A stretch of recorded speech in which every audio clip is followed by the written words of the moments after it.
In this free mini course, I will show you exactly how to run ads to your school community with Meta profitably. And this is what I'm currently doing to have over a 2x ROAS with my Meta ads to Skool. And this training that you're about to watch is a portion of my paid community that I'm giving away for free. So I'm going to show you exactly what the game plan is, how we can run ads in an easy and in a fun and in a scalable way to your school communities. I'm also going to show you exactly how to convert that traffic, how to optimize your school about page, and how to do that in the best way possible. And then finally, I'm going to show you how to set everything up, the account setup, how to set up the Meta Business Manager, how to set up the integrations with Skool, all of that good stuff. So without further ado, let's just dive right into the training.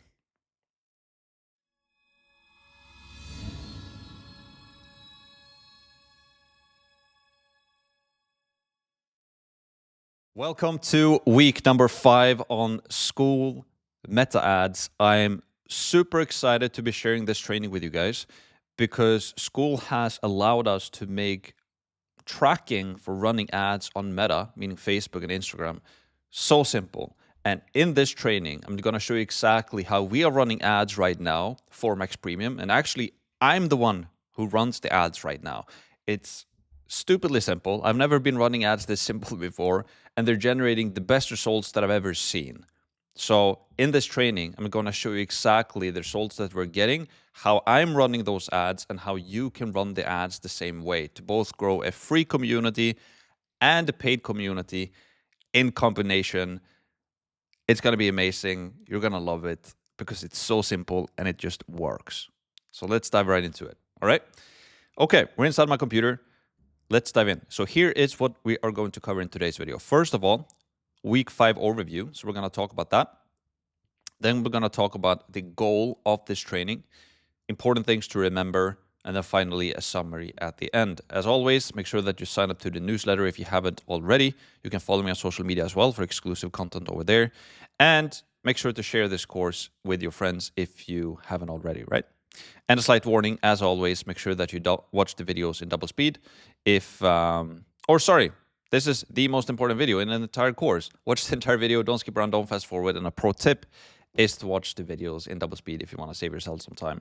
But before we dive into this, before we begin, right, let me check my current Meta results. I want to show you that I am currently doing this and that it's actually working. So before you dive into the training, you know that this is not just theory that I'm teaching, but I'm actually going to teach you guys exactly what I do and that it's working, right? So here is my Facebook Business Manager account, as it's called. This is what we're going to set up for you as well. This is where we run our campaigns, set up our ads, do our tracking. All of that stuff happens within the Facebook Business Manager. Either you are very familiar with this because you've been running ads before, so this shouldn't be anything new to you. But if you've never been running ads on Facebook before, this might look a bit confusing. You see a bunch of numbers, etc. But I promise you, at the end of this recording, at the end of this course rather, or module, this is going to make a whole lot of sense to you, and it's going to be very easy for you to follow as well. So let's dive into it. Here are basically then where we run the campaigns, right? So you can see here that I have 3 active campaigns right now. They say active right here. And here's the budget that I spend each day on these ads. And I have imported here, I've set the maximum timeline. So we started running those specific ads for, I want to say, about a month ago. Could be a little bit less than that, but about a month ago, a little bit more actually, maybe a week more than a month, but in that range. So during this period, we've spent $16,000. For some of you, that might sound like a lot of money. For others, it's not too much money, right? And the only thing we care about is making sure that we get the money back, right? That we actually make the money back. So you can see we have 3 different campaigns here. I have mainly 2 ones that we're going to focus on. I do a cold campaign called leads. So this is where I run ads to max free. I'm basically showing ads to people to get people into my free community.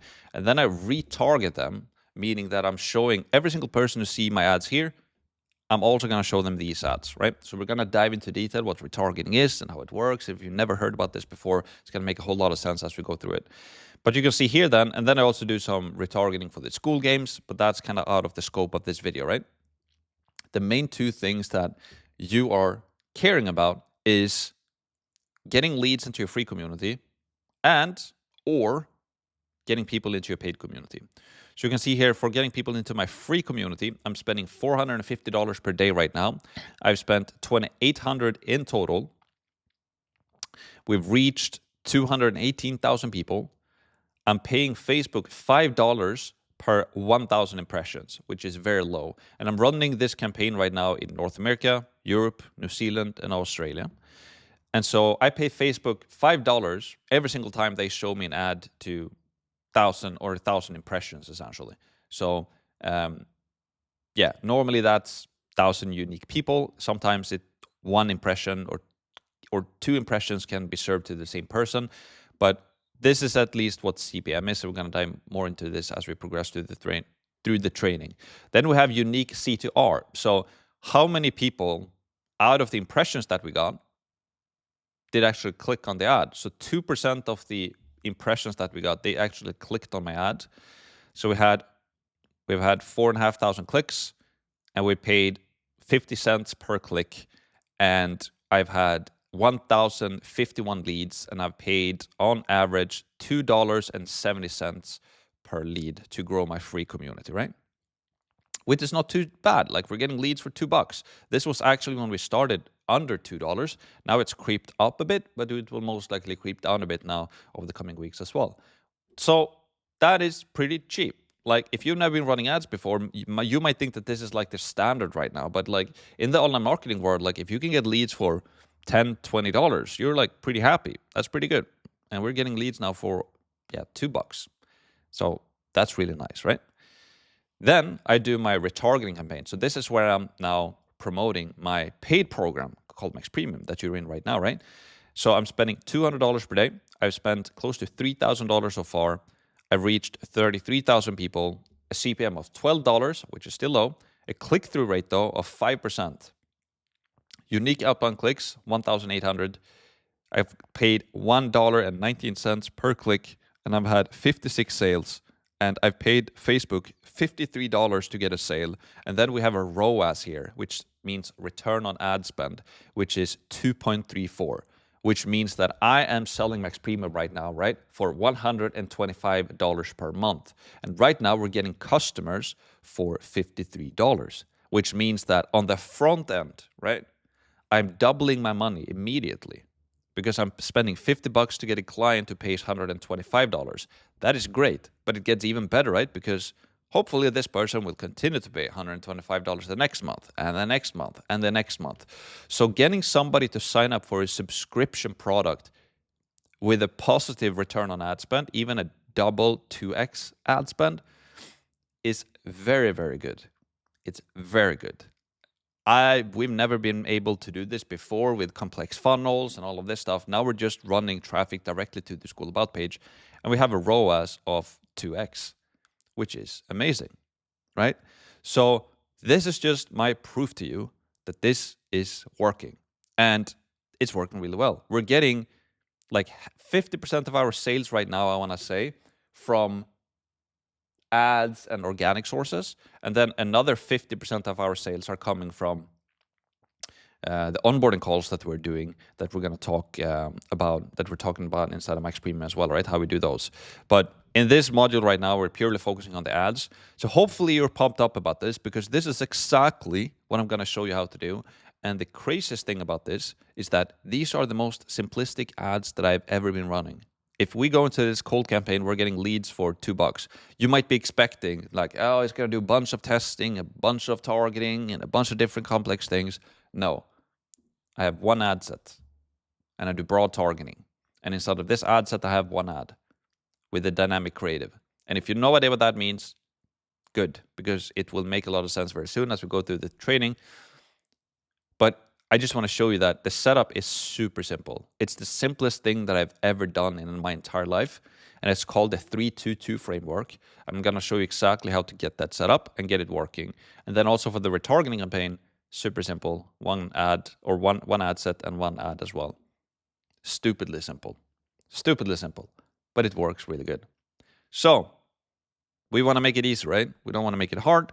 We want to make it easy. And we want to make money from our ads. So that is exactly what I'm going to teach you how to do in this training. Now, let's get back to the slides, right? So let's do an overview of week 5. Like, what videos are you actually going to get instead of week 5? So first of all, you get the welcome video, right? That's the one that you're watching right now. We're basically doing an overview of what we will accomplish in here, the goal of this training, and also some of the most important things to remember when you run ads, because running ads is not like a magic wand. Running ads is not something that's going to solve all of your problems. Actually, it can create a lot of problems for you if you do it the wrong way. And Alex Ramosa talks about this, and he has an analogy that we've been talking throughout Max Premium already, but the shitty sandwich, right?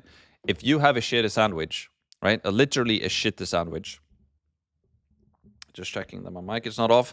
If you have a sandwich that is shit, it tastes really bad. And if you start to promote that sandwich, right, you will just have more people knowing about your shitty sandwich. Makes sense, right? If I have a sandwich that tastes awful and I start to promote that sandwich with ads, I will just let the world know, more people in the world know that I have a sandwich that tastes like shit, right? So the first thing we want to make sure is that we have a sandwich that is actually good. It tastes amazing. People love it and people want to buy it, right?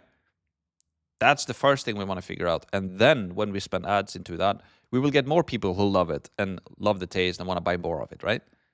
So ads will just give you more eyeballs. But the most important thing with ads is to make sure that we get eyeballs of something that people are interested in. So ads is not a magic wand that will solve your problems. It will just give you exposure and give you eyeballs. That's it. But we have to have the fundamentals in place before we start running the ads, right?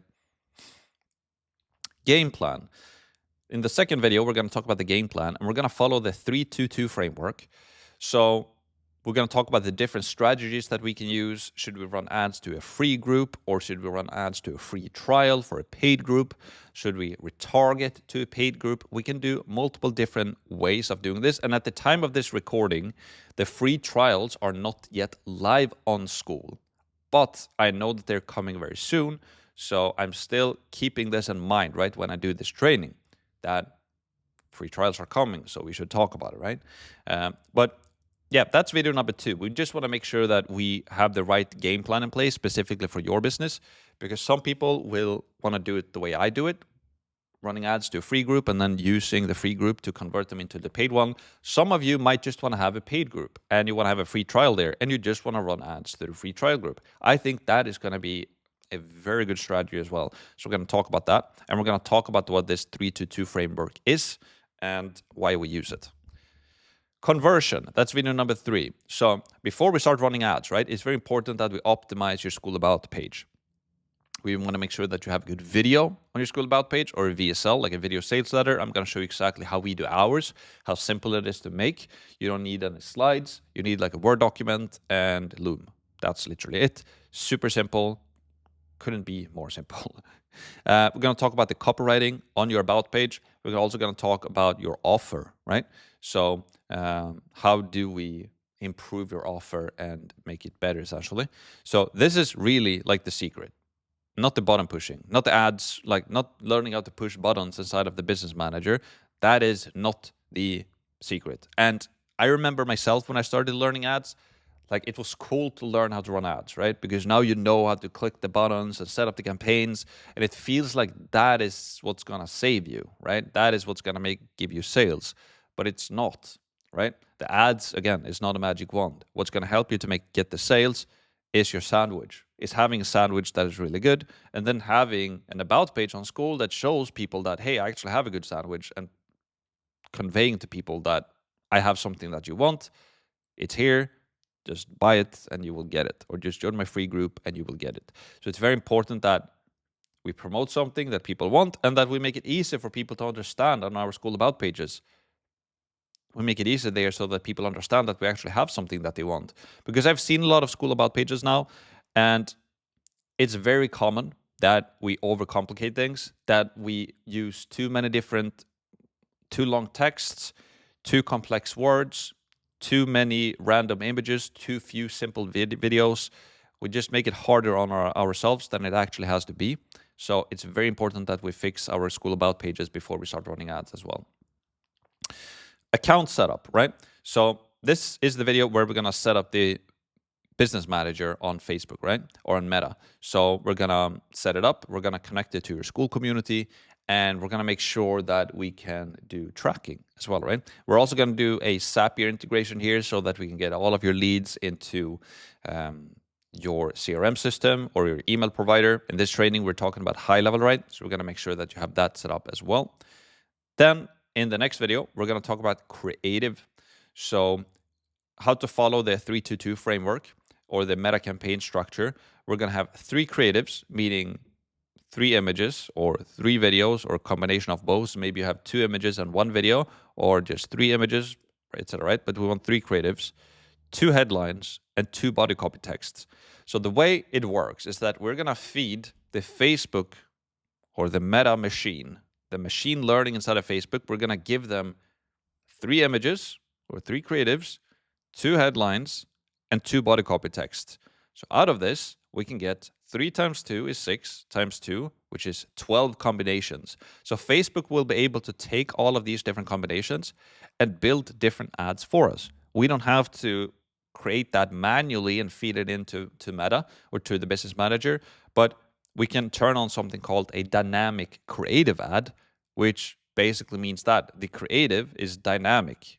We just feed in 3 creatives, 2 headlines, 2 body copy texts, and then Meta or Facebook can do those different combinations and do the testing for us. And then they can find the winner and just scale that winner instead of us trying to do that manually. We're just going to let Facebook to do this for us. Let the algorithm and the machine learning and the AI, which is probably smarter and more efficient than us, to just do the heavy lifting for us. So yeah, that's what we're going to use. That's what I recommend. That's what I'm using. That's what's working the best for me. Then we're going to talk about targeting. So we're going to have a video on how to set up broad targeting, as it's called, and why we want to let Meta do the optimization for us. Because if you've been running ads on Meta for a long time, you've most likely been through like different phases on how you run ads on Facebook. And the targeting basically means, who do we target with our ads? Should we target only males, only females, both? Should we target only people in a certain age group, 18 to 25, or should it be 25 to 60, or should it be 35 to 45? Or should we only target male between 18 and 25 who likes, I don't know, a specific person or likes basketball? Maybe we have a basketball community, so we only want to target people between like 18 to 25 male in the United States who like basketball as an interest. Should we target that? Or should we target multiple different ones and test multiple different ones and see what the winner is? Or should we just make it simple for ourselves? And most likely, you know that I like to just keep it simple, especially when it comes to ads. And if we can find a system that is the simplest and works the best, obviously we want to go with that, right? And the most simple thing you can do on Meta right now when it comes to running ads, and that is working the absolute best for me, and I hear everybody else talk about it as well. We talked about this in the event in Las Vegas with Hormozy and Sam as well. They said that just broad targeting works the best, which means that you have open targeting. You don't tell Facebook anything on who the person is that you want to target. You just let them figure that out for you. So we do 18 to 65, both male and female, no specific interest targeting. And we use this thing called Advantage Plus targeting inside of Facebook. We just tell Facebook that, go do your thing, find people who sign up to my page and or that become buyers, like do your thing. And then we just let the machine learning and the AI to go through their data to just find people who are interested. And we don't tinker with it at all. And that is how I'm getting leads right now for like $2 and sales for $50 with the 2x ROAS. Just like, hey, Facebook, do your thing. Okay? And it's the simplest thing that we can do as well. And the ads are not going to fatigue because there's this thing that a lot of people say that you need to refresh your ads all the time. You need to update them and relaunch them and do a bunch of manual stuff. When you do broad targeting, you don't have to do that. you can just keep them on forever and they're going to scale and they're going to work. So super simple. Okay. Launching, how to launch our cold campaigns, either to generate people into free community or free trials into paid community. So a cold campaign, why, you might be like, what do you mean by cold? Well, cold basically means that I'm showing an ad to somebody who's no idea who I am yet. They're cold, right? They're like, I have no idea who Max is. I have no idea what Skool is. I don't know what this is. Like, but we want to pique their interest and we want to get them interested, right? So that's a cold ad. You're showing ads to people who have no idea who we are. That's a cold ad. On the contrary, we have something called warm ads. And that is when I show ads to people who have already seen ads from me before. So they might see an ad from me today, and then tomorrow I'm showing them another ad. And now it's a warm ad, a retargeting ad, as it's called. Or they've seen me on YouTube, or they've seen me on Instagram. So now I'm showing ads to those people. I'm like, oh yeah, that's Max and his ad. I know who Max is. I know his content. I know that he's doing like the Skool thing. Here's an ad from him. Interesting. So that's a warm ad, which is called retargeting, which we're going to talk about later here. But that's that video. We're going to launch the actual campaigns. Then it comes to retargeting, right? So how to create audiences for retargeting. This is how we have a positive ROAS into Max Premium. So what I just talked about, right? How can we get people who've seen our reels on Instagram or been seeing our ads before on Meta or been to our website or been to our Skool About pages? How do we get those and just show ads to those people? Like those people are warm, right? They already know about us. And so my strategy, what I'm using, as I just showed you before, right? I use cold ads to show ads to people, get them into my free community. It's like, hey, here's a free course, take it or leave it. It's free, it's valuable. Go and check it out. So they go there, hopefully they join for $2, or I paid $2 to get those people. And then they start to get value. They start to go to the training. Hopefully they like it. They might jump on a free Skool onboarding call, and then they might buy or they don't buy. But then we start to retarget those people, right? So we start to show them ads like, hey, by the way, do you know about my paid community as well? Did you like my free one? I have a paid one as well. Go and check it out. And that's how we're getting sales right now for $50 by doing that strategy. It's working really, really well. And that's one of the strategies that I want to talk about in this training. Then we're also going to talk about a tracking, right? So a simple video on how to just track your return on ad spend and other KPIs will just a super simple tracking sheet. And because it is important to know how much money you're spending and how much money you're getting back. And we can see most of those KPIs, or key performance indicators, as it stands for, or what it means. So a KPI might sound like a fancy, strange word, but it stands for key performance indicators. It's basically different numbers that we want to have and keep an eye on. You know, before I showed you like CPM, for example, cost per mil, how much do we cost per 1,000 impressions? That's one KPI. Or how much do we pay per click? That's another KPI. Or how much do we pay per lead? Or how much do we pay per purchase or per sale? All of those are like KPIs, or key performance indicators. So it's important that we know what KPIs or key performance indicators we want to keep track on or keep an eye on. And then we just want to track it in a very simple tracking sheet, because you might be getting 4 sales one day from paid ads that we track, but you might generate 3 other sales from other sources. So in total, you really made 7 sales, but on Facebook, you will only see that you made 4. So it's important as well that we include all of the sales that we're doing into a tracking sheet to kind of keep an eye on that, right? So that is that. And then we also are going to talk about like some bonus training, right? So after this, we're going to have some other bonus training from different media buyers, from MediaBuyer.com, and might invite some other people as well that's going to add some training into this week 5 as well. It's going to be awesome. And but the main thing is that we just keep it simple and we make it fun. And most importantly is that we make it work, right? So let's talk about the goal of week number 5. So the goal with this training is to make running ads for your Skool community as simple and as powerful as possible. We want a simple campaign structure that just works, generates results, is easily managed, and is easy to scale. That's really it. We just want to turn it on and leave it on, and we want it to work. We don't want to go in there every fourth, fifth day and upload it and update it and redo it and just, we just want to launch it, see it work, and then just keep running it. I go into my ad account like once per day just to check kind of what the numbers are. Like, oh, they look great. And then I leave them. So that's what I want to bring to you as well. Just we want to keep it simple. A lot of people, like the business manager inside of Facebook, it's a blank canvas. You can make it as complex for you as you want and as easy as simple for you as you want. You can do and run ads in 1,000 different ways. I'm not claiming that I have the best way to do it out there. I promise you, there's most definitely media buyers out there that could I think it could be hard for them, but there's definitely somebody out there that can perform my ads. No doubt about it. I just know that I found a way that is so simple and it works, and we're getting leads for $2, which is extremely cheap, and we're getting sales for $50 on a 125 subscription product. That's pretty good. That's actually really, really, really good, right? So, and I don't have to spend my whole day in there. I just check in 2 minutes, like, oh, it looks good, and then I leave. So, and I'm not paying a media buyer to do this for me as well. So I'm saving some money there, but I might actually hire a media buyer later when I just want to scale it or maybe take it to the next level. It might make sense to hire a media buyer, which we're going to talk about later. But for now, I can just run it myself, and it's actually working really good, right? Which I think you guys are going to like, actually, right? Because you don't have to pay somebody else to run them for you initially. ROAS, right? We want to spend money to make money.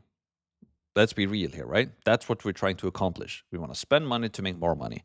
That's the ultimate goal. And the secret is in your offer, not the button pushing. Paid ads is not the secret one to generate sales. And Alex Ramosi, shitty sandwich example, what we just talked about, right? I'm trying to drill this into your head. This is so important. I'm basically trying to get this paradigm into your head, or this framework into your head, that ads is not like a secret wand. It's not gonna save you or make something that doesn't work. It's just gonna make something that doesn't work even worse. I wish that it wasn't like that, but that's the truth, all right? That is the truth. If you have something that is not converting, running ads is just gonna burn your money, right? However, with that said, if you have something right now that is not working right now, that doesn't mean that we can't fix that, because you might have an idea or something that is actually really, really, really good, but you just haven't been able to convey that to the marketplace. You haven't been able to position your offer in the right way, right? A very common thing is that you have something that people want, but the way you promote this thing is the wrong way, right? Because people, let's say like this, right? Let's say I sell candy, okay? So I have a box of candy. And here in Sweden, we have, it's actually a unique thing for Sweden. I didn't know this before. But when we buy candy in Sweden, we have multiple different boxes of candy. So you can I want 2 of those, I want 3 of those, I want 4 of those, and I want 1 of those. And then you can take certain candy parts. Actually, let me show you what this looks like, because I want to bring this point home. And in Sweden, we call it lösgodis. So, and it's basically, let's see if we can just make an image a bit bigger. So here you see, right? So here we have boxes with a bunch of different candy. So you can be like, oh, I want one of this candy, 2 of those, licorice, by the way. We have that in Sweden. So salt licorice, that's also something that's unique to Swedish candy. And then you can go here with a little spoon like this, and you can have a bag, and you can mix your candy however you want, right? So you build your own candy box in a way. And this is unique for Sweden. I know that they have a pop-up store in New York where they sell Swedish candy this way. Extremely overpriced, by the way. So here in Sweden, it's actually pretty cheap, but it's a trendy thing in New York. So they sell it for super expensive. But here's my point, right? So let's say that I am building my candy box right now. I take some of this, some of this, some of this, some of this, and then I'm gonna sell my candy box to the marketplace, right? But so I have something that the marketplace wants. I have candy and people want candy, right? But in my marketing, I might only promote the licorice. I'm like, hey, buy my delicious candy box. It has the best licorice in it in the world, right? And maybe I promote that in the US. And most people in the US, or in the world actually, they don't like licorice candy. They don't. So I have this amazing candy in the box that 99% of people love, but I'm promoting it with the licorice. And then people don't want it because they think it's only licorice in there. And then I'm like, oh, yeah, people don't buy my candy box, so people most don't like my candy. And then you get sad, and then you give up, and then you do something else. When, if you would have just asked people, like, hey, like, what candy is your favorite candy? And people are like, yeah, well, I love those like sour candy, which is like pink and kind of bluish. That's like the main lovely candy that I absolutely love, but I can't find it anywhere. And it's normally super expensive. That is the candy that I want. So you ask one person and then ask another one. Yeah, I like this pink blue one. And then you ask 30 people and 50 people. And everybody tells you that they love this pink and blue candy that you have, but they tell you that they can't find it. It's normally super expensive. So you use the exact same candy box, but instead of promoting it, your licorice, right? You just tell people in your ads now or in your Instagram organic post or whatever it is that, okay, like, hey, I have this candy box with this blue, pink, sour candy. Here it is. It costs this much. And then your sales starts pouring in. And the only thing you did, you didn't change anything in the product. You just figured out what people want in the marketplace, and they didn't want licorice, but they did want this pink blue candy. So you just shifted the messaging in your ad, and now, or in your conversion page, your Skool about page, you just told people that you have this, and now you get people in like nothing else. People buy like crazy. So this, hopefully I got the point across. This is pretty much it when it comes to business. It's this. This is it. Like the offer. This is why Alex Mose wrote his first book, $100 million Offers. He talks about this because the offer is literally everything. If you don't have an offer that's converting, if you don't have an offer that people want, nothing else will work. But if you do have an offer, if you figure out what people actually want, if you can build this candy box that people want and then promote that specific candy that people really, really, really want but can't find anywhere, you're going to sell this candy box off the shelves. You're gonna make more money than you've ever had, and you're gonna wonder, like, how did this happen, right? And most people are just like starting, I'm gonna test this candy or this candy or this one or this one, and they test and they spend a bunch of money on ads trying to figure out which one, and maybe they get lucky because they picked this one first. But it's just so much easier figuring out first by talking to people like, hey guys, like I have this candy, what candy do you like? And they're like, I want this one. This is the one that I want. I want this one. I want this one. And they're like, okay. Then you just give it to them. So that's my analogy of Swedish lösgodis or candy. Hopefully this is going to help you to run better ads and create better offers. All right. So that's it. So we talked about the goal. We talked about the ROAS. We talked about tracking as well. Oh yeah. No. So we talked about the goal, we talked about ROAS, and we talked about the shittty sandwich or the Swedish candy. And so that's the secret is not in the button pushing and learning how to set up a 3-2-2 campaign structure on Facebook. It's about your offer and learning how to convey that offer to the marketplace and sell something that people want, right? Boom. Hopefully we have that in place right now. And hopefully that is like engraved in your mind right now, right? So that is the most important thing. The next thing, tracking, right? So we will leverage the integrated ads tracking from Skool. It used to be hard to track ads with like separate funnels and tracking tools like Hyros. Tracking is now super simple with Skool. We can optimize our campaigns for leads and sales. We used to be forced to use a funnel builder to build a funnel with a page and an opt-in, and then a sales page with the VSL. We had to design it. We had to make it look good. We had to like connect everything with Zapier integrations, and then finally bring them to our product. And the buyer need to went through a bunch of hoops, and just to kind of figure out how to actually even buy this thing, you had to wait in a webinar for 2 hours to just get to the buy button. And then you needed to integrate tracking tools like Hyros to set it up, and you need to pay them, and you need to pay per sale or per revenue. And it's just like, I need to set it up. I don't understand it. So now I need to hire a media buyer. Then I need to pay even more money to get this done. And then you get all of this done, and then it doesn't work because you have this cool system in place, but you haven't figured out what the offer is. So now you need to figure out what the offer is, and then you need to redo everything again. You need to record a new webinar, a new VSL. Like, it just takes so much time, and it's so complex. So with Sam's vision with Skool and with this meta tracking is that it's so simple. We don't need the funnel. We still need high level though, because we still need a CRM system, be able to create autoresponders and send emails and do all of this, right? So we still need high level, but we don't need a funnel builder.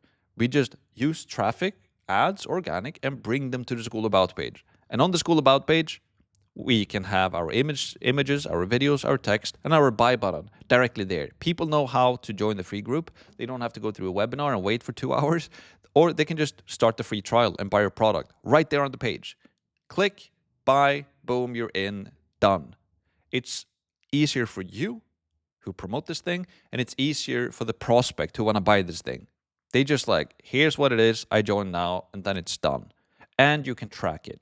So you can see in your ads manager on Facebook exactly how much you pay per lead and how much you pay per sale without any tracking tools. You don't need high-rows and complex and blah, blah, blah, and do a bunch of settings. Sam has done, and his team has done everything for you on the back end. Everything is already built, and it's so simple. Like, for those of you who are going to start running your ads right now for the first time, this is going to be your experience. You're going to be like, oh, that was simple. I love it, and it works. You're like, huh. But for those of you who have been running ads for a long time, you're like, it's going to be such a huge difference. Like, we've been building so many complex things that take so much time, and then it doesn't even work. So we have to redo everything again, and it's just a nightmare. And with Skool, it's just so simple. I don't think we understand how simple it is. It's genius, okay? So we're going to talk about that as well. And then conversion, right? The goal also is optimizing our Skool About pages will be key to make our ads work, both for free and paid communities. Having solid copy, VSLs, strong offer, which is basically the secret ingredient. And we can't make a bad offer work with ads, right? So I've been repeating this 100 times, and I want to do that. I want to drill it into your head that the offer is the secret, not the way that we run ads. And also then the overall goal with this training as well, the main goal is to make it simple and fun. That's really it. And we want to make money with it. It's like, if we can do something that is simple, it's fun, and we make money from it, it's going to, why would you stop doing it, right? It's simple, fun, and we make money. I'm happy. That's the ultimate goal, okay? So, some important things to remember, right? The secret is not the button pushing. I hope you're rolling your eyes now, like, oh, Max, stop talking about this. If you're doing that, that's good, right? Learning how to launch a campaign on Skool to a Skool community and use integrated tracking will not make you sales. The secret is in the fundamentals you offer. That's it. So even if you know how to run the ads and do the tracking and do all of these things that I'm talking about, the 3-2 framework and the blah, blah, blah, the KPIs, that's not going to save you at all. It's not. That is not the secret. The secret is in the fundamentals. Do you have something that people want? Do you have a candy box? And do you promote this blue and pink sour candy instead of licorice that nobody wants? I love licorice, but nobody else in the world seems to do. So it would be stupid of me to advertise the licorice. Right? Shitty sandwich. Again, Alex Ramosi has a saying that running ads to a shitty product will only let more people know about the shitty product. The product must be proven and convert and work with, hopefully, or arguably you need to do that. You need to get some sales organically before you start with paid. Like, that's my recommendation. You can still start to run ads to a free community and then start to convert them from a free into a paid one and do this retargeting setup. Arguably, you can actually do that from the beginning. But best case scenario, you already have a product that's making some money right now. You already know that people are interested in this, because you don't want to run ads to something that you don't know that people want. Because then you're just burning money and you're testing with money. If you have endless amount of money and you don't care and you can just burn money to like speed up the process, feel free to do so. But most of us watching this video right now, you will want to be a little bit, you want to like make money from the money that you spend as soon as possible, right? And you don't want to burn it. Feedback. The way we improve our product, which is our community, is by talking to our customers or our members inside of our community. This is the reason why I do daily calls inside of Max Premium, because I get feedback all the time, every day. I hear people, what questions they ask, I hear what problems they have, and this is giving me ideas of what to create next, or how to advertise my product and make it even better and get even more sales, right? This is also why Sam Ovens talks to his Skool power users, as he calls them, a lot, simply for feedback. He's getting feedback. He'll listen to what they want, and then he simply give them that. That is how you build a strong offer. So, and I experienced this firsthand when I went to California, when I went to Los Angeles, and I visited their office, and I worked alongside with Sam for a day, and I just observed kind of how he was working. And it's very simple, but it's genius, and it's working very well. Because most of us might be like, how is Sam such a genius that he's building this amazing product? And how can he just, first of all, build this product and make it popular and make it a huge trend, and also make it something that people really like, and also make it something that actually get people results? Like, how does he do this, right? And we might just think that he like is meditating on a mountain and he has like a connection with the ether and infinite intelligence, and he just get blessed with these ideas. But that's not what he's doing. What he's doing is something that we all can do and that we all should do, and that I'm trying to implement into my own way of running a business. So here's what Sam is doing, and here's how he built Skool. He basically talks with a bunch of people that are using Skool, and he asks them, what do you want? What do you want with Skool? Or what problems do you have? And then people start to tell them, yeah, I have this problem, blah, blah, blah, blah, blah. They just talk, right? And then once in a while, people are like, yeah, I would love this thing. And Sam is like, okay, interesting. So he writes that down. Then he talks with another person. And they're like, what problem do you have and what do you want? And they're like, blah, blah, blah, I want all of this stuff and this, I want this thing as well. Okay, and he's like, okay, that's what the other person said as well. Two people have said that they want this specific thing now. Free trials, let's say. Okay, people want free trials too. Then it talks to 30 people, 50 people, and then it listens to the community, and everybody seems to be wanting this free trial thing. It's like, okay, interesting. And then so he builds a list of all of these things, like free trials, maybe affiliate program, maybe it's reviews, maybe it is, meta tracking, and maybe it's like one-time purchases, whatever it is, right? So he starts to build a list of those things that he hears people talk about all the time. And I was like, okay, we don't have these things, and this is what people want. Then what he does is that he goes back to those people, that he calls power users, basically people who use Skool a lot, that are active in the community. And he's like, okay, guys, I have this list of things that you guys seem to be wanting, and I agree with you. This is probably a good set of features that we can build. Which one of these features do you want the most? And people are like, yeah, I want this thing the most. I want free trials the most, says one person. Then it goes to another one. Yeah, which one do you want the most? Yeah, I want, I really like the affiliate idea, but like now I really want the free trial one. He's like, okay, interesting. And then he does that with X amount of people. And then he's like, okay, everybody clearly wants to have free trials. So let's build that. So that is how he is building Skool. It's just feedback. That is what Sam Ovens is doing every single day. He's running his team and managing his team, right? But he's not building the product. He has a team who builds it for him. He doesn't promote the product because all of his Skool users, like myself included, I'm promoting it for him. He has Alex Mosu who promotes it for him, and every other Skool user who's talking about Skool who promotes it for him. Like Sam doesn't have to spend time promoting Skool. Like other people do that. What Sam is doing, he sits in front of his computer 12 hours per day, Monday through Saturday, with a Figma board, and he just plans and thinks, talks with people on what they want next, and does that and fixes problems, right? So this is what we should do as well. We should optimize the way we run our business for feedback. Just talk with people like, what do you guys want? And then we give them that. If we just do that over and over and over again, we will have a really good product because we give people what they want. It's a lot worse to be like, I think they want this, and then you build that, and then nobody wants it. Like, it's me like, yeah, I love licorice, so all of you guys, here's a bunch of licorice. Hopefully you like it. People are like, nah, I don't like licorice. I'm going to go to this other guy instead who gives me the kind I actually want, right? Or girl. So, yes. Hopefully that brings in home that point as well, right? And those things are important, which is why I'm spending some time talking about them. Yes.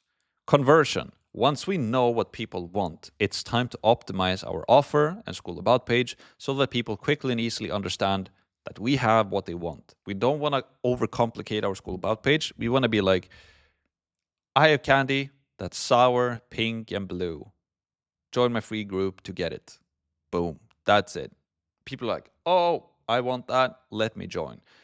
A lot of us make it super complex. They're like, in this community, we're all about candy, and Swedish candy is exclusive and unique because they taste different, and the way we buy candy in Sweden is unique and different as well. We have sour candy, we have sweet candy, we have licorice candy, we have all of these different types, and we have chocolate, and we have Halloween candy, and we have Easter candy, and we have birthday candy, and also we do have this blue and pink sour candy that is a lot of people want.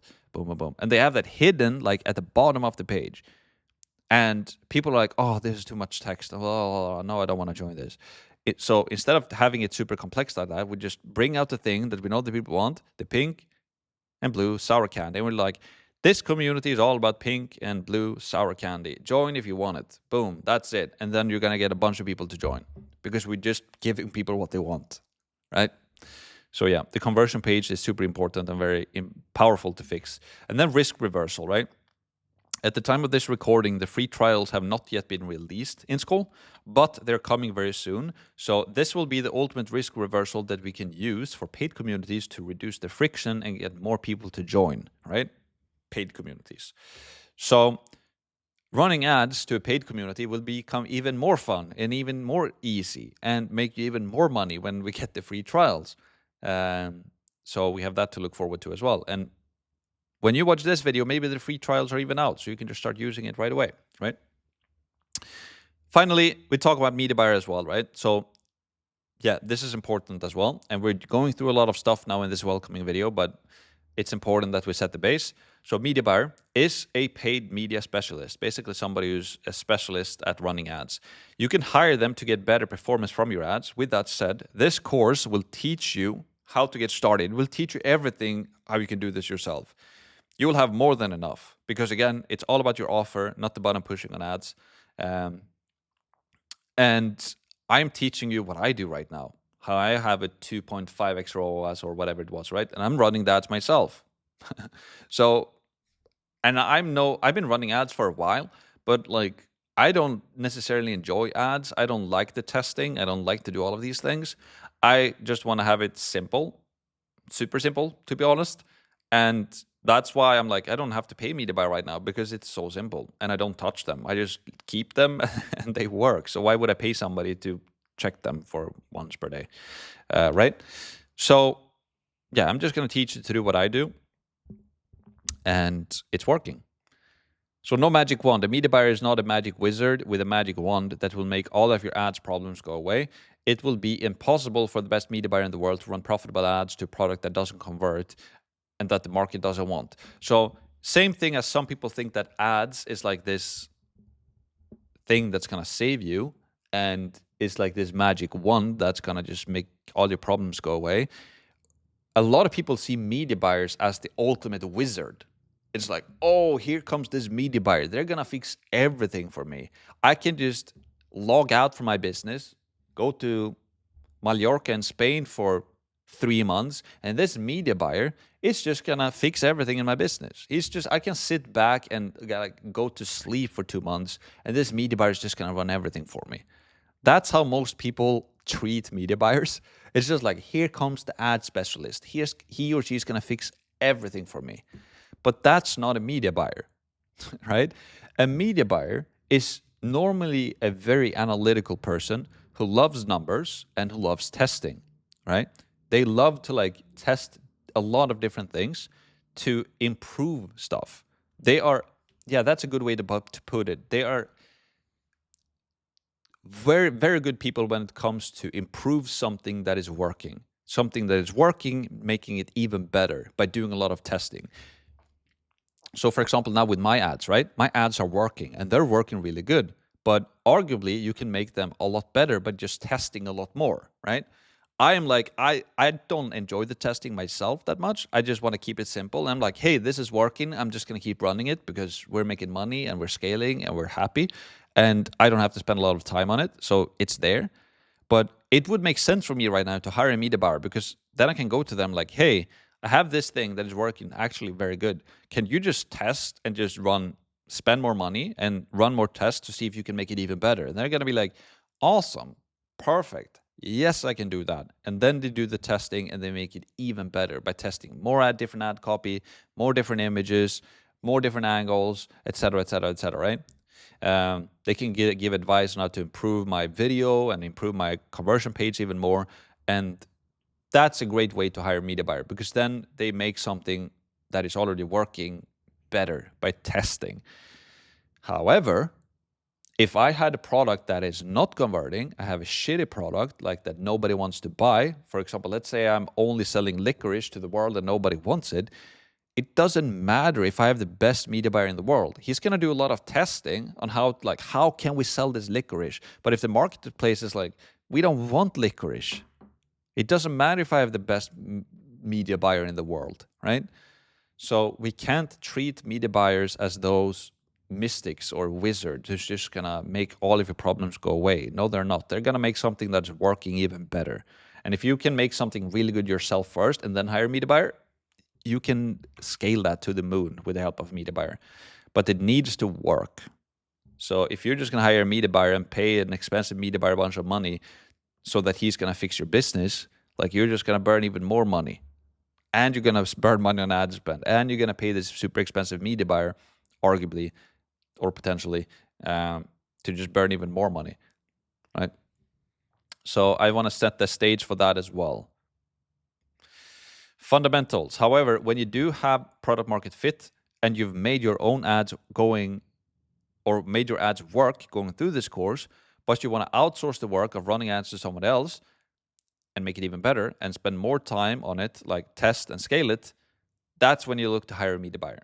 You have something that's work, you want to make it even better, but you don't want to do that work yourself. That's when you hire a media buyer, because they are experts at testing and like having new systems and frameworks and ideas and methods to like test and scale campaigns. But you need to have something that works first. I have this analogy when I teach sales as well.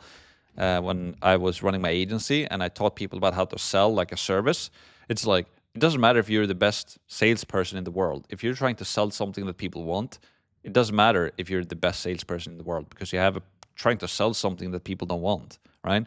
So the best salesperson in the world trying to sell a shitty car that nobody wants, he will most likely not make a lot of money. He's the best salesperson in the world. He or she is the best salesperson, the best. Like, the number one best salesperson.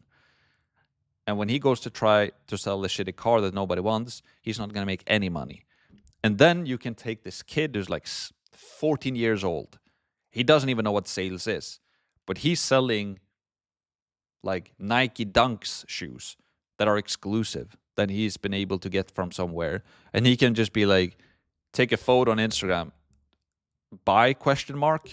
And he gets thousands or hundreds of thousands of likes and thousands of potential buyers in a minute.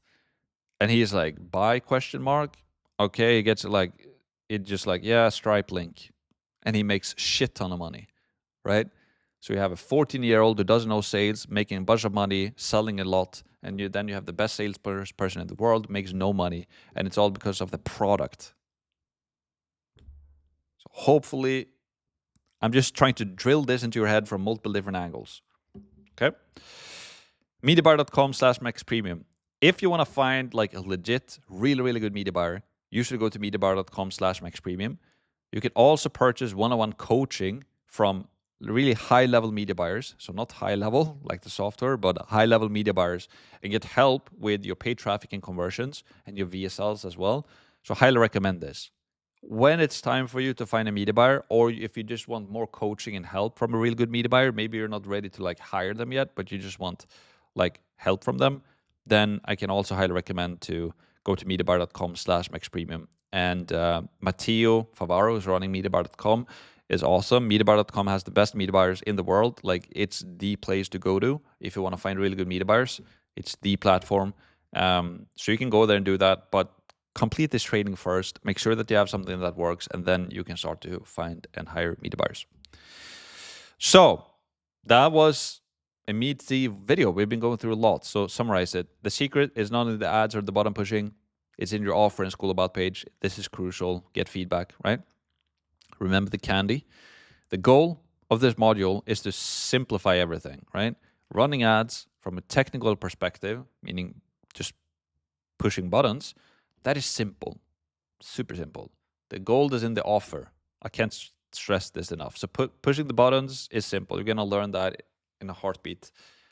But figuring out the offer, that's where the gold is made. Media buyer, get your offer to convert first.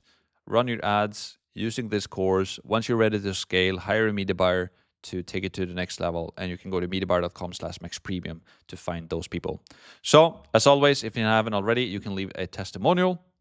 And quote today from Alex Ramosi, my 3 laws of advertising. Anything is better than nothing. Some things work better than others. Nothing works forever. All right. So yeah, it's pretty good advice. It's like anything is better than nothing. So getting something out there is gonna get eyeballs. Okay. Some things works better than others. That's just the way it is. So it's very important that we test and we have like a system, a 3-2 framework to make testing for us. And then nothing works forever. Like if you're running an offer and a campaign today, that might be working for you for a month or 2 months or 6 months. Maybe works for you for a year or multiple years. But eventually you will most likely have to update your offer a bit slightly because the market is changing, right?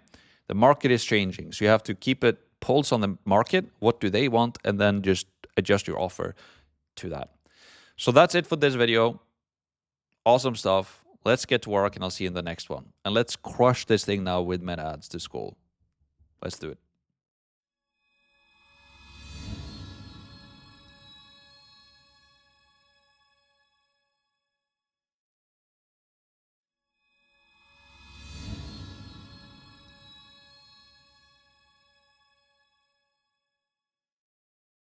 In today's video, we will talk about the game plan or the different strategies that we can use when it comes to running meta ads for our free or paid Skool communities. And we're also going to discuss the 3-2 framework that I'm using right now that I absolutely love.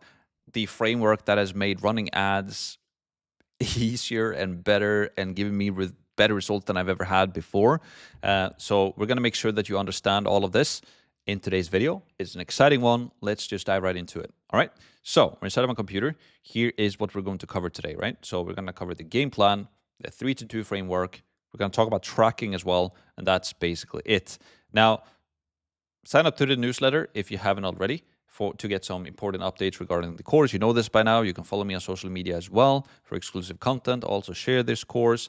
Slight warning though, this is the most important video in the entire course as of right now. So watch the entire thing. Don't skip around. Don't fast forward. And a pro tip as well, if you want to save yourself some time, you can watch the video in double speed, right? Now, let's talk about the game plan. So the goal with this training is to make running ads for your Skool community as simple and as powerful as possible.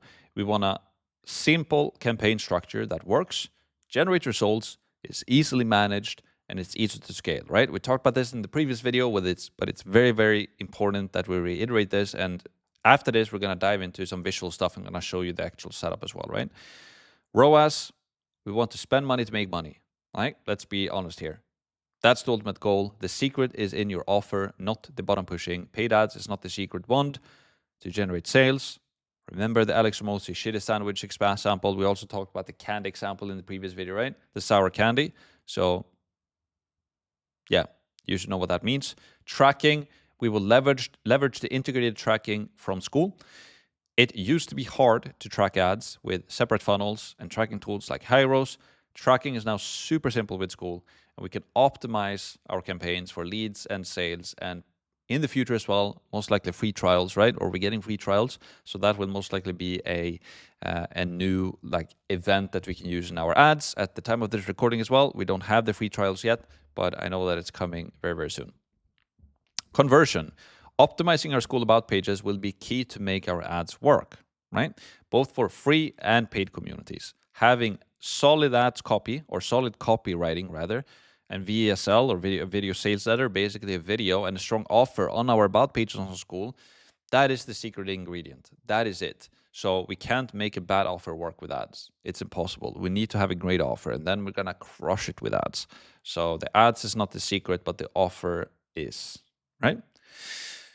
Now, let's go over this Figma board that I have. So I'm going to open this up in Figma. So we have meta plus Skool equals a heart, right? So we're going to cover some different things here. We're going to talk about 2 different strategies that you can use to basically get people into your paid community and how to scale it with ads. We're going to talk about the 3-2 framework, and we're going to talk about some tracking as well. So if we go in here, right? This is basically the strategy when it comes to ads that I'm currently using. So I want to break this down, and then I want to show another version where you're just running ads directly to a free trial instead, right? So just making sure my camera is okay. So this is what I'm currently doing. So I'm running ads to a free community, and then people start a free trial or buy my paid community, right? So it starts with the traffic, right? And this is not only ads, but it's also, my organic strategies, right? You should know this from the big picture Figma board by now. But since we're just talking about ads here, I'm just going to showcase the ads. So this is my current ad that is currently generating leads for $2. Here's what it says. Free course, $40,000 per month in 27 days using Skool. I just released a free course on how Sam Ovens helped me make over $40,000 in 27 days by launching an online course using Skool. In this free course, I will show you exactly, first of all, how to create and launch a profitable Skool community in 3 simple steps. Second, the secret organic and paid marketing strategy machine we use for Skool. And then thirdly, how to get your first 10 paying Skool customers in 30 days, step by step. So if you want to learn the exact system I use to make over $40,000 in 27 days using Skool, then ... click here to join. See you on the inside. Max. Then it's an image of me and of Sam, and the headline is Free Course, How I Made $40,000 per month in 27 days. Learn how to make money online with Skool, 100% free.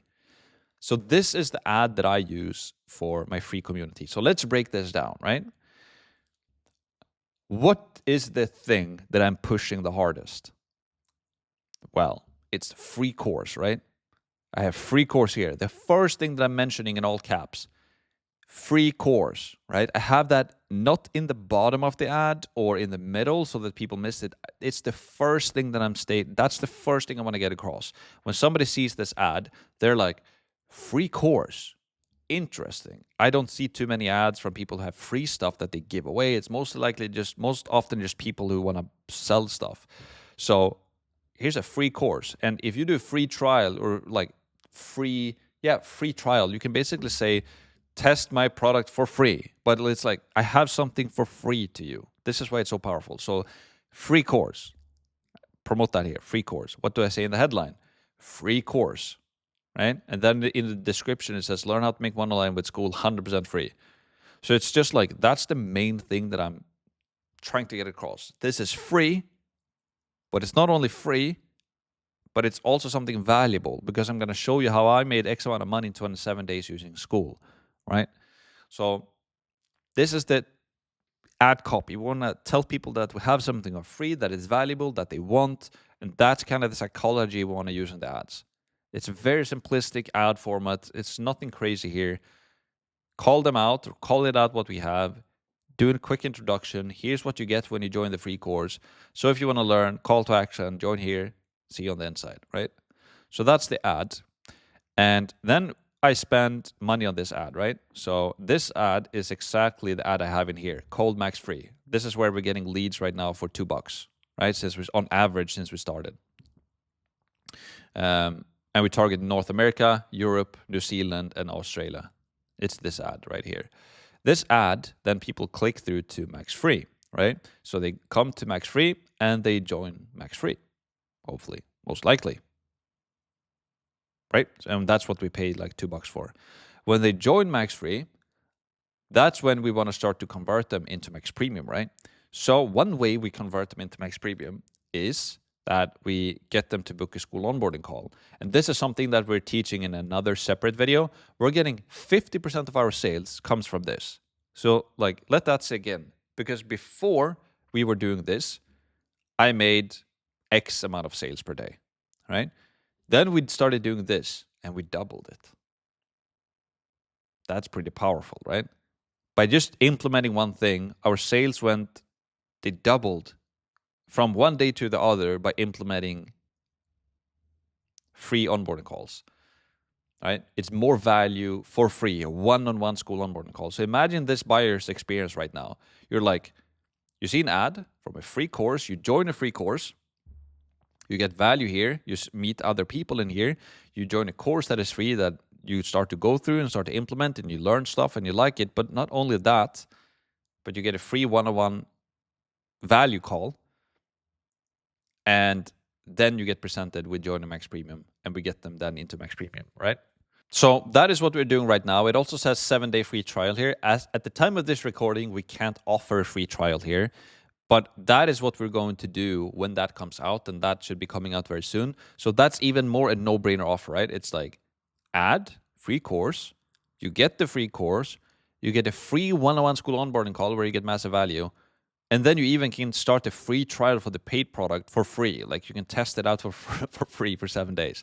It's just a no-brainer. So this is how we're then converting customers, right? And also instead of Max Free, like we have links under each video, and we do posts in the community where we like pitching Max Premium and pitching this as well, right? So we use the free community to basically stir the pot and get people to buy, right? So that's the first thing that happens here. Also what happens, right, when we run ads, we get people to join Max Free. Also what happens, right, is that we get their email. So we take their email here. Whenever they join, we ask them for their email. We're going to go over this in detail now in this week's training as well. So we're basically sapping the email over to high level, right? So we get even if we're not building the landing pages with high level now anymore, we're just using Skool because it's working better and it's performing better and it's easier. So why wouldn't we use that? But we still want high level for our backend system to send daily emails and to keep our leads in one place, right? So that we can communicate with them over email, because email marketing is super powerful. It's overlooked a lot of the times. I had a talk with one guy on our coffee calls with Max yesterday. He has over 1.6 million followers on Instagram. He had an email list that he's been building, but he's not using his email list. I was like, bro, like, continue to build your email list and start to leverage your email list. It's a gold mine, literally a gold mine to have an email list if you can use it correctly, right? So then we get their email into high level, and then we can email them. So we have an arrow here back into the course, right? So we use it as a mechanism to just like get them back into the free course. Like, hey, like, are you doing the course? Like, if you want to learn this, go and check out this video. If you want to learn this thing, go and check out that video, right? So we do that. But we also use the email to promote our onboarding calls. So we're continuously sending emails to promote the calendar to get more onboarding calls. And we get more sales, right? So we use email for that as well. And then also sometimes we just use the email to send them directly to Max Premium, right? So this is why it's so powerful to build up the email list and using the email list and sending daily emails, because you can promote whatever you want to, and you have another channel to communicate to them with, and it's very powerful. So email is insanely powerful, right? So that's what we do there. But then, so that's really the main thing. Like, we're getting a lot of sales by just running this ad. $2 per lead, and we get people in and we make sales this way. But what we also do is that we run this retargeting campaign, which is a warm ad, right? And again, we talked about this in the previous video, but a warm ad is basically just showing ads to somebody who already know who we are, right? Because now we're basically showing ads to people who have either seen our cold ad before, or they've been to Max Free and kind of checked out Max Free. That's basically it. Or they've been to our Instagram and interacted there. But as soon as they land on our Skool About page, we can retarget them. And the retargeting ad is very simple. It's even more simple than the cold one. I don't even waste any time. I'm like, this is what you get when you join Max Premium. Because now I'm assuming that they already know who I am. They've already seen me before, right? So I'm like, this is what you get when you join. You get the Skool community subscription, meaning that you get into Max Premium. You get daily VIP coaching calls with me, and you get your 100% money back guarantee. It's like, when you join Max Premium, you get access to the course, you get daily coaching calls with me, and you get 100% money back guarantee. It's like, that's what you get. And to sweeten the deal, I've added multiple bonuses for the next 25 people that join. So I use some scarcity, I use some urgency, and I use the FOMO effect. I'm like, oh, if I want that bonus, I should join now, because for the next 25 people, it will probably disappear soon if I don't join, right? So that's just like a marketing tactic, which is true because we have a bunch of bonuses, right? Join now. Click the link, see on the inside max. And you could also argue like, Max, are you really keeping track of the 25 people? And to be fully transparent, no, we don't. But arguably, we're adding new bonuses all the time, and right? But yeah, we want to make sure that we have the scarcity there. We want to have the urgency there. We want to give people a reason to buy now. That's what it is. Yes. And then we have an ad, right? We just have the the video here, right? So this is the same video that I have on the Max Premium About page. So it's just a simple Word document. Like here, I'm just covering why join and learn from me. Outline. Who is Max Premium for? Outline. The offer. Outline. What's on the inside? And then Dylan Hanslick, our community manager, or community leader, you should really call him. He just shows them the inside of the community, right? It's like, when you join, you get access to this. Here's the courses, here's the calls, and all of that. And I recorded this in one take. Super simple to do, and it's outperforming all of the other fancy VSLs I've done in the past. So we're going to talk about this in the video on conversion, how to make this video. Super charming image of me right there as well. So that's that. And then also the headline is just 100% money back guarantee, risk-free. So this ad is just assuming that people already know about me, they know about Max Free, and maybe they have or maybe they haven't heard about Max Premium. But this ad is then just, if they click this ad, we take them directly to Max Premium. And from this ad is we're getting sales for $50. So the strategy here, cold ads, free stuff, retarget with paid stuff. Works like a charm, right? So that's what I'm using. That's what I will be continuing using. That's what I think works the best right now. And yeah, so that's that. Then we have the second strategy, and that is just running ads directly to a paid community. So some of you guys, you won't have a free community. I know that for a fact. And that's completely fine, right? Because some of you have certain setups in your business where you don't see a fit community fits into that. You don't want to have two communities. Even though I recommend this because this is what I'm using and I love this, there you can make a very strong argument that this is going to work very well as well. Very well as well, especially when we get the 7-day free trial. So here's how it works. You just use the same ad, right? This is not like a free trial ad. It still says free course here, right? But just let's pretend that it says like free trial or like test out for free or something like that, right? You still push the fact that they can get this thing for free, right? So it's like, hey, I have this valuable course. You can test it out for free for 7 days. When they click this ad, you take them to a paid community where they start a 7-day free trial, right? And after they've joined the free trial, that's when you can join an onboarding call. So you can join an onboarding call for every single person who becomes a customer. I see a good reason for that as well, especially if you do free trials, because now you're basically making sure or increasing your chances for getting people to start a 7-day free trial to actually stay after the 7-day free trial is over, right? So using like an onboarding strategy then after they've started free trial could be very powerful. So instead of you offering it in your free community, you can just offer the onboarding calls in the paid community when they join, right? Pretty cool. And yeah, and if you're thinking right now, by the way, well, like I don't have time to do onboarding calls. Well, I'm going to teach you that in a separate video because I don't do these onboarding calls myself. But we have a team of very talented people that are doing these calls. I'm going to show you how to find those people and how to hire them and how to incentivize them and make it a lot of fun. Like we have so much fun with my team right now who does these calls because all of those people are coming from a community. So it's awesome. I'm going to show you how to do that as well. Skool is just so much fun to run. I'm happy every day when I wake up. I get to work on a business that I truly, truly enjoy. Right? And then we can have the same setup here as well, right? When somebody starts a free trial, you're still getting their name and email, so you can still build your email list. And then you can just use your email list to continue to get them back into your community or get them to book an onboarding call. And then we can also have just a very simple retargeting campaign as well with the exact same thing. Like, here's what you get when you join Max Premium.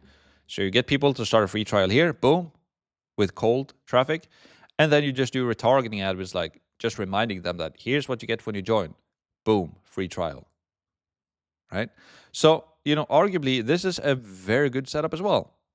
It's actually a really good setup. The more I think about it, I'm like, hey, this is really good.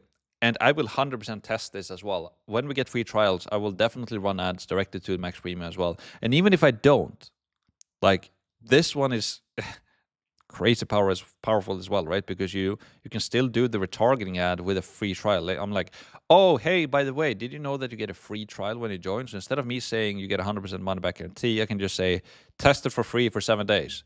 It's even a more no-brainer warm retargeting ad. So free trials are going to change the game when it comes out. Again, at the time of this recording, we don't have it. But this is the setup, and this is what we're going to build now in this week. We're going to set up the ads. We're going to fix your about page, both for free and paid if you have both. We're going to fix the Zapier integration into high level. And then the onboarding call is what we're doing in a separate video, right? But this is the setup that we're doing that works like a charm. And you can use this as well if you want to. So that's that. The next thing is to talk about the 3-2 framework. So here's just illustrating. So because I talked about this in the previous video, right? But this is just like visualizing it and make it a bit easier to understand, right? So we basically use 3 images, but you can have 2 images in one video if you want to, or 2 videos in one image, or 3 videos, right? We just have 3 creatives. And it's called the 3-2 framework.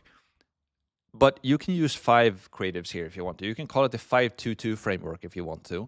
But I think the 3-2-2 framework is a good start, right? Having really good 3 images or videos that you test. But you can add more to this if you want to. I wouldn't add more headlines and more text because 2 of those are enough. But you can add some more images if you want to. But this is what I do, and this is what I recommend, right? So you use 3 images, or combination of images and videos.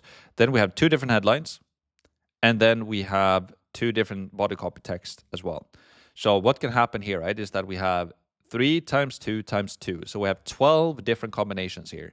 We can have this image with this headline and this text, but we can also have this image with this headline and this text. And we can have this image with this headline and this text, and this image and this headline and this text, right? So, yes. Yeah, so it's like 1, 2, 3, 4.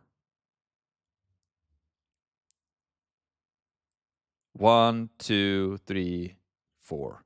So here's 8. Is it even more combinations? Maybe I'm wrong, right? Because we can have 1, 2, 3. Or no, sorry, here's 1 combination. Here's 2 combinations. Here's 3. Here's 4. I'm right. Okay, so it's 4 per image, and then we have 3 images. So that's 12 in total. Okay, just checking my own brain here that I'm actually on point. So that's how it works, right? So this is the 3-2 framework, and this is what we're uploading into Facebook then. And instead of us doing this testing manually, Facebook or Meta is going to do the testing for us, right? So that's that. So that's just the 3-2 framework. And then we have the tracking as well. Super simple tracking sheet. This is something that I recommend that you do every day when you run ads.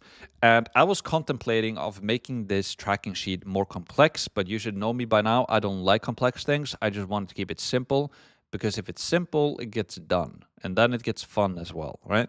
So, and here you can see that we have different KPIs. And we have different KPIs on top, and we have different dates here to the left. So every single day when you run ads, we can put in how much we're spending on ads. So let's say yesterday I spent $250. I got 5,000 impressions. I reached 3,000 people. I paid $50 per CPM, which is very high, by the way. I pay $5 per CPM. So these are just some fake numbers, just to like illustrate it. We got 50 clicks. So I had a 1% click-through rate. I paid $5 per click, which is very high. We'll most definitely have lower than that. We got 4 sales though. So we generated $400 because let's say my paid product costs $100 per month. So even though all of these numbers were high, I still made 4 sales. My cost per acquisition, CPA, was $63 per sale, which meant that I had a revenue profit of $150, right? So I spent $250, I made $400 back. So $150 were profit that day. So revenue profit. And then the ROAS, or return on ad spend, was 1.6. So I spent $250, made $400. So $250 times 1.6 is $400, right? So now you might be asking, but Max, we don't have the leads in here. I can't see how many leads I generated. And I can't see how many free trials I generated. Well, I made a conscious decision to not include that, because inside of the Facebook Business Manager, you will see that in there, essentially. You will see how much I spent, how many leads you got, or how many free trials you got, right? And you'll see how many sales you got as well. So you will see that directly from the ads there. However, the main thing that we really care about, right? The North Star, as Sam calls it, like the main key KPI, the main key performance indicator is how much money did we get in today? How much money did we spend? And how much money did we get in? So that is what we do with this sheet. Here's how much we spend on ads, and here are the total sales. Not only just from Facebook, right? Because on Facebook, we can only see the sales that we got from Facebook or from Meta. In this sheet, we want to track everything. So here's my total ad spend that I spent on Meta, and here's the total sales that I got. Maybe I got 4 sales or 2 sales from Facebook ads that I can see inside of the Business Manager when we have those columns there, right? But in total, I actually got 4 sales because I had 2 sales from organic as well. So if you would have just put 2 sales in here, as you did on Meta, right? It's good to know that on ads, if your ads are like just the ads are profitable or not. But we want to see the overall thing, right? Like I spent $250, and on Facebook, I only got 2 sales. So I actually lost some money that day, but it's still like a subscription product, right? So we'll make the money back eventually. Which I take that any day of the week, by the way. But it's also good to like do the total sales, right? So I'm like, yeah, I spent $250 and I actually made 4 sales in total. So I'm good. I'm on a 1.6x ROAS right now. Perfect. And then you could just know that. That will give you some clarification on what's going on. And then we can scale. So again, if you want to add more complexity to this sheet, tracking your leads and tracking free trials, feel free to do so.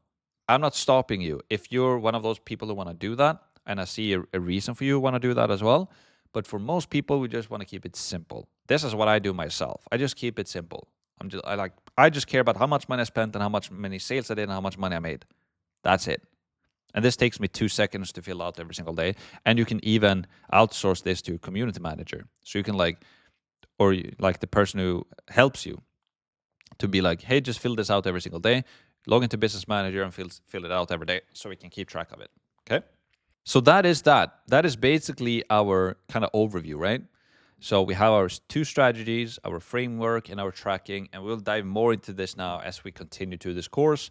And we'll be setting up these systems essentially so that we can run ads. We'll make it as simple as possible and as fun as possible and as powerful as possible so that we can spend money to make money, because that's the goal, right? Now, the 3-2 framework, just to bring this home. 3-2 is a simple but powerful framework we use to feed the Facebook algorithm with everything that it needs to do its job, right? We're not smarter than Facebook, right?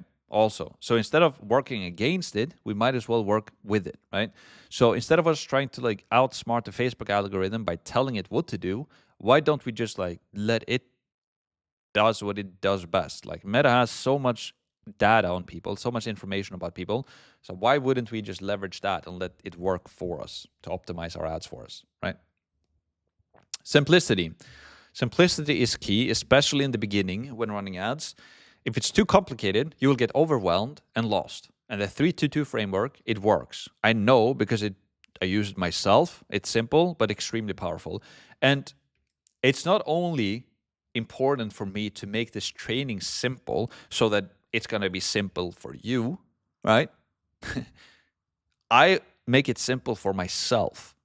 I'm just as lazy as anybody else, right? We don't want to work hard on something that doesn't work. Why would we want to do that, right? We want to be efficient. That's a better way to put it. We want to make something that is easy, that works really well, right? That's what we want. So I don't want you to get the thing that I'm just making it simple for you guys because it's a training and I just want to make it easier for myself as well to teach the beginning stuff. No, like I want to teach the simplistic stuff that works. And I've shown you guys my ad account, right? And I'm going to continue to show it. This is what I'm currently doing myself. This is what I found working the absolute best for myself right now. So I'm teaching you what I do. It's not like I'm teaching you the beginner stuff and then I'm doing some fancy stuff at the back end that's actually working. No, this is what I do. This is what's working. It is super simple. And I want to be it simple, not only for you guys to teach it to you guys, but for myself, because I'm running my ads myself right now. I'm checking them once per day.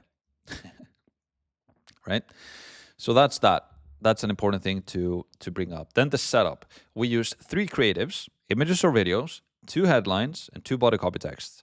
In total, Meta will be able to create 12 different variations and ad setups from this input. So that's just what we covered, right?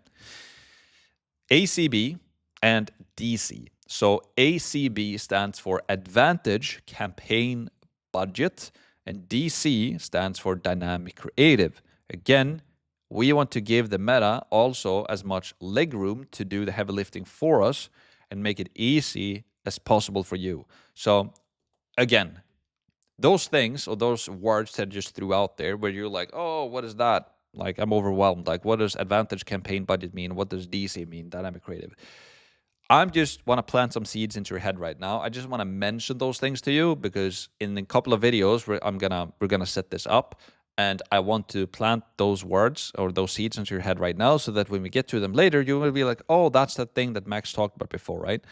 And ACB, Advantage Campaign Budget, let's cover that first. I actually want to show you that now. I want to plant this seed. So when you create a campaign, let's say we want to create a sales campaign, and we're going to do this later, step by step. So now you don't have to do this. You just watch what I do.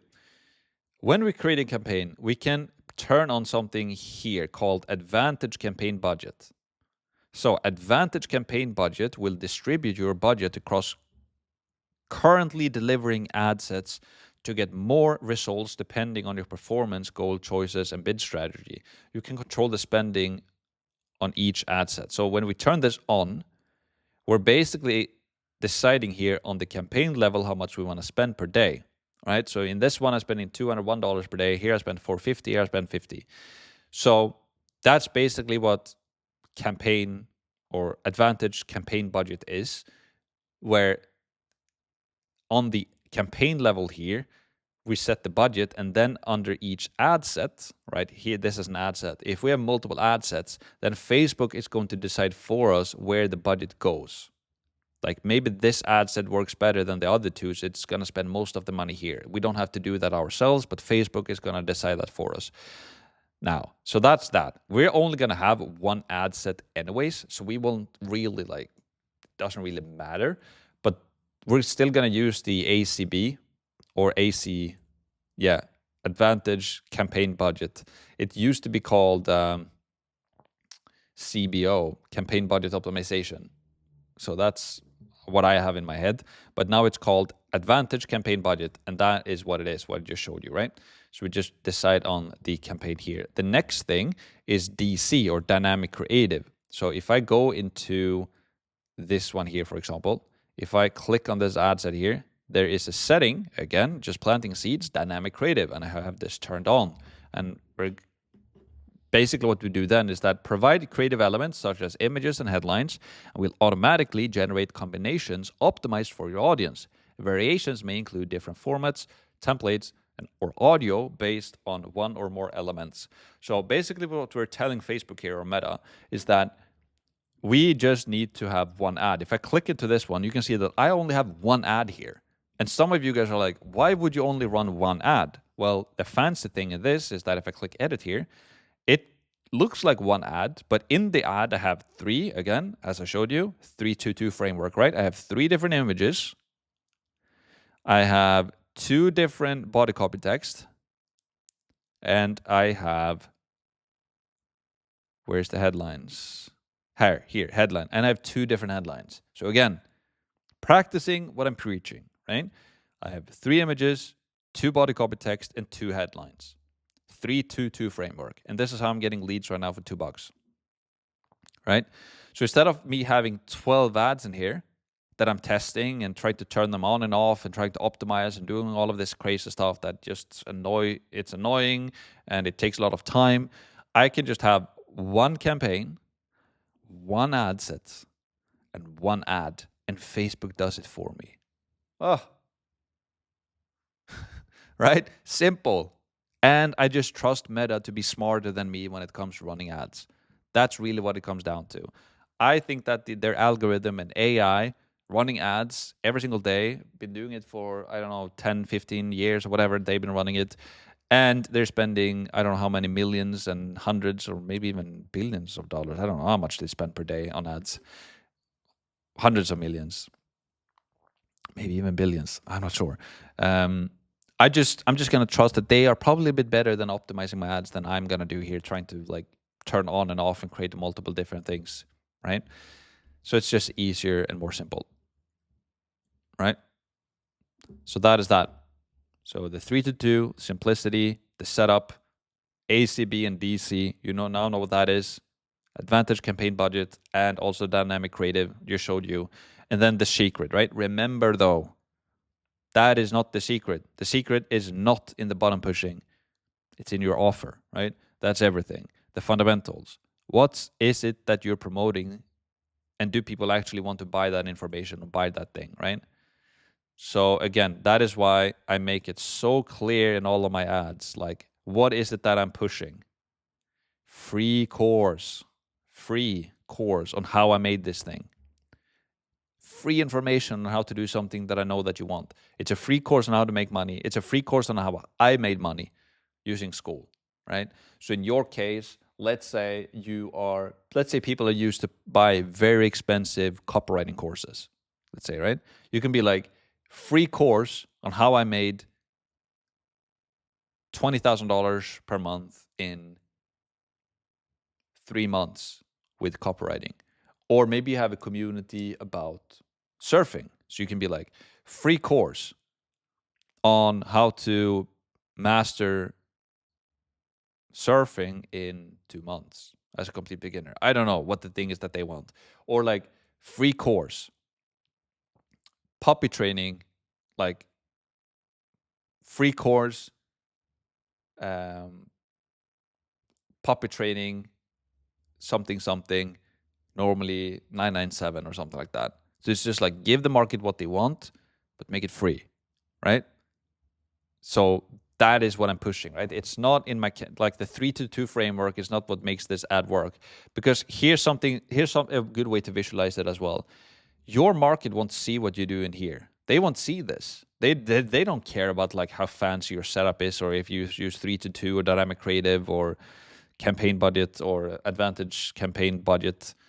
What's it called? Advantage campaign budget. Yeah, they don't care about this fancy stuff that you're doing, right? They don't care about your about page and what it looks like.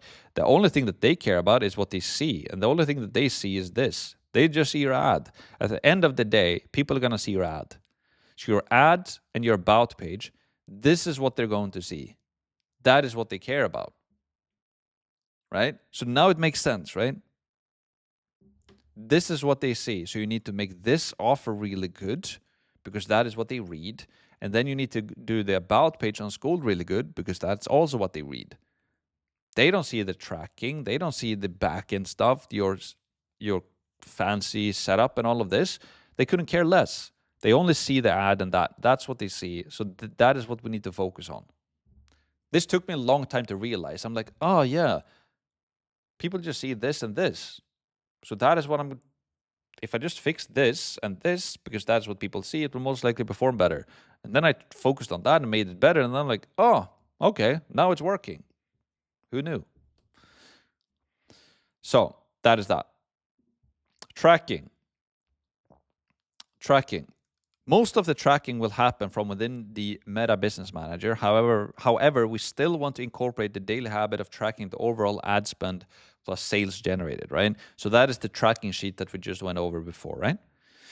Sales and ROAS is the most important KPI or key performance indicators we want to keep an eye on, right?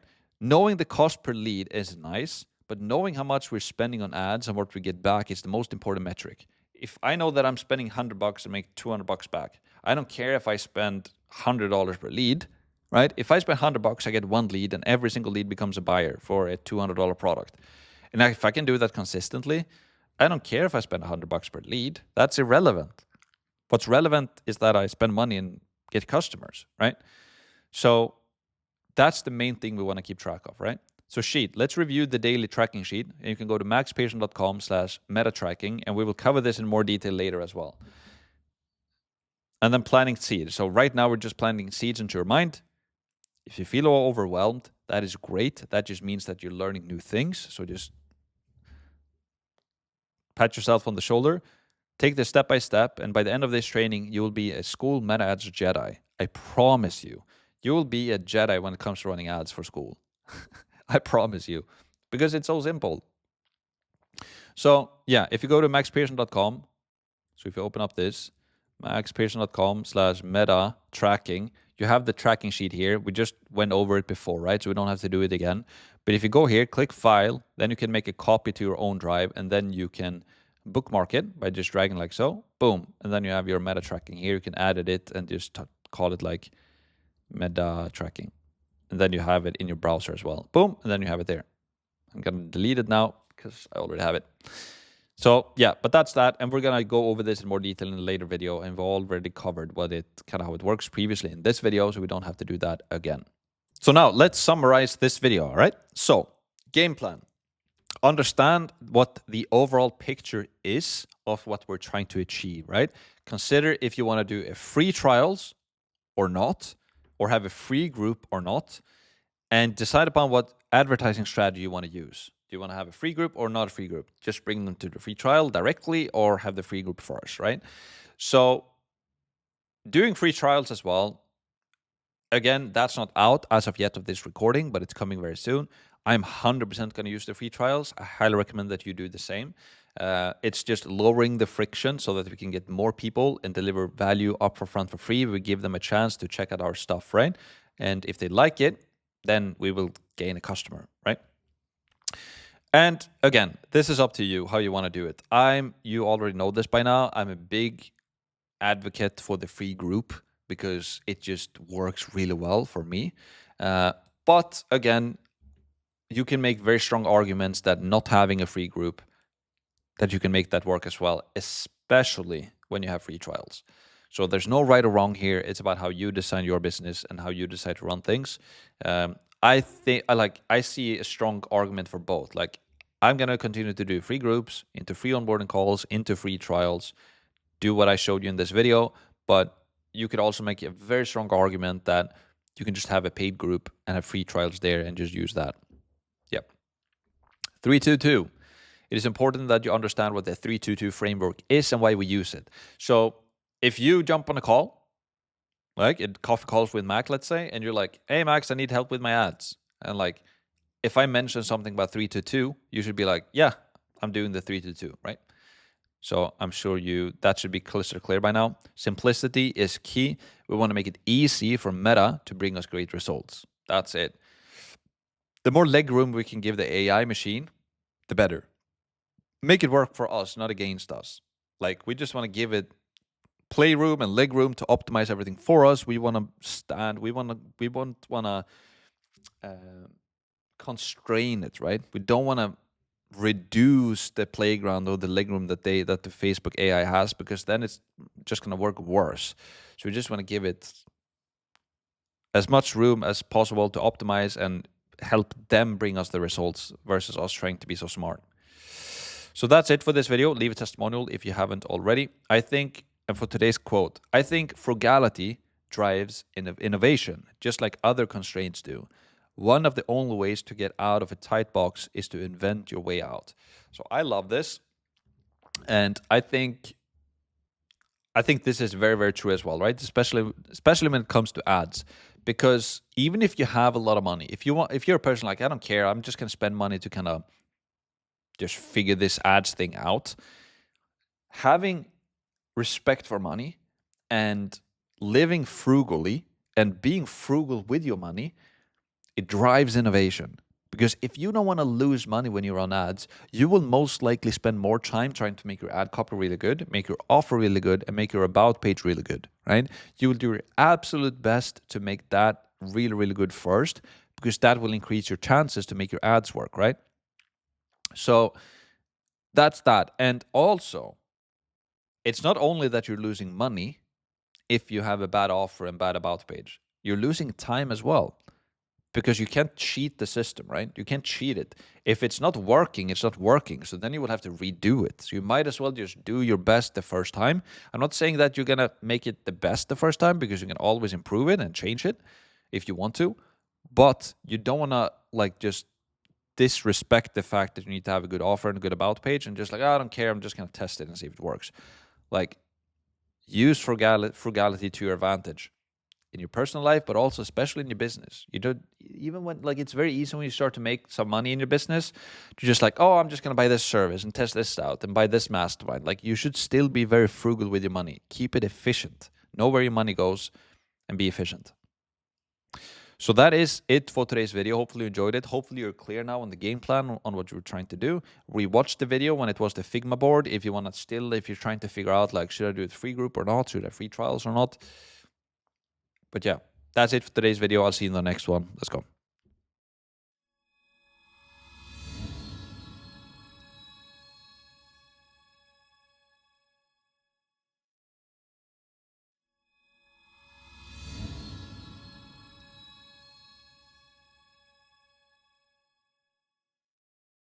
This video is arguably the most important video in this entire module when it comes to running meta ads to Skool. But it's also arguably the most important video in the entire course, because what we're going to talk about is conversion, right? How do we convert our traffic on our Skool about pages? Like, optimizing the Skool about page is of extreme importance. It's arguably like the most important thing, because if that's not working, then you're not gonna get any people into communities, right? So yeah, there's basically three things we need to focus on when running a Skool communities, right? Traffic, we've talked about that, or we're talking about that now, how to get both organic. We've talked about that before with like the Instagram ManyChat technique, using YouTube, using email list, etc.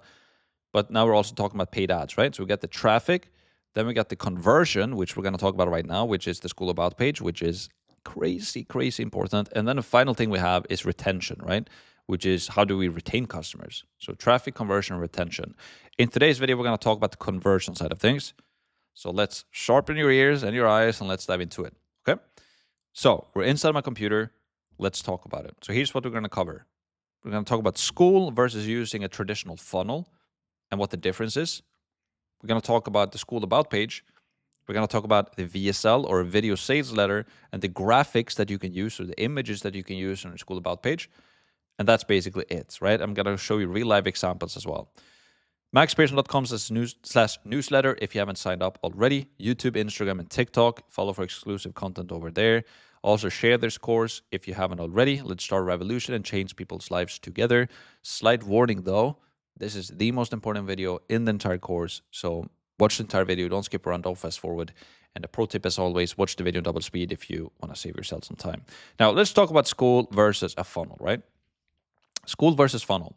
So I've tested running ads both to a funnel, right? Which is like an opt-in page, to sales page with a video sales letter on it, and then to Skool. And just running ads directly to Skool as well. I've tested both. Just running traffic directly to Skool about page outperforms everything else that I've ever used. Our funnel that I used before had like a 0.3x ROAS.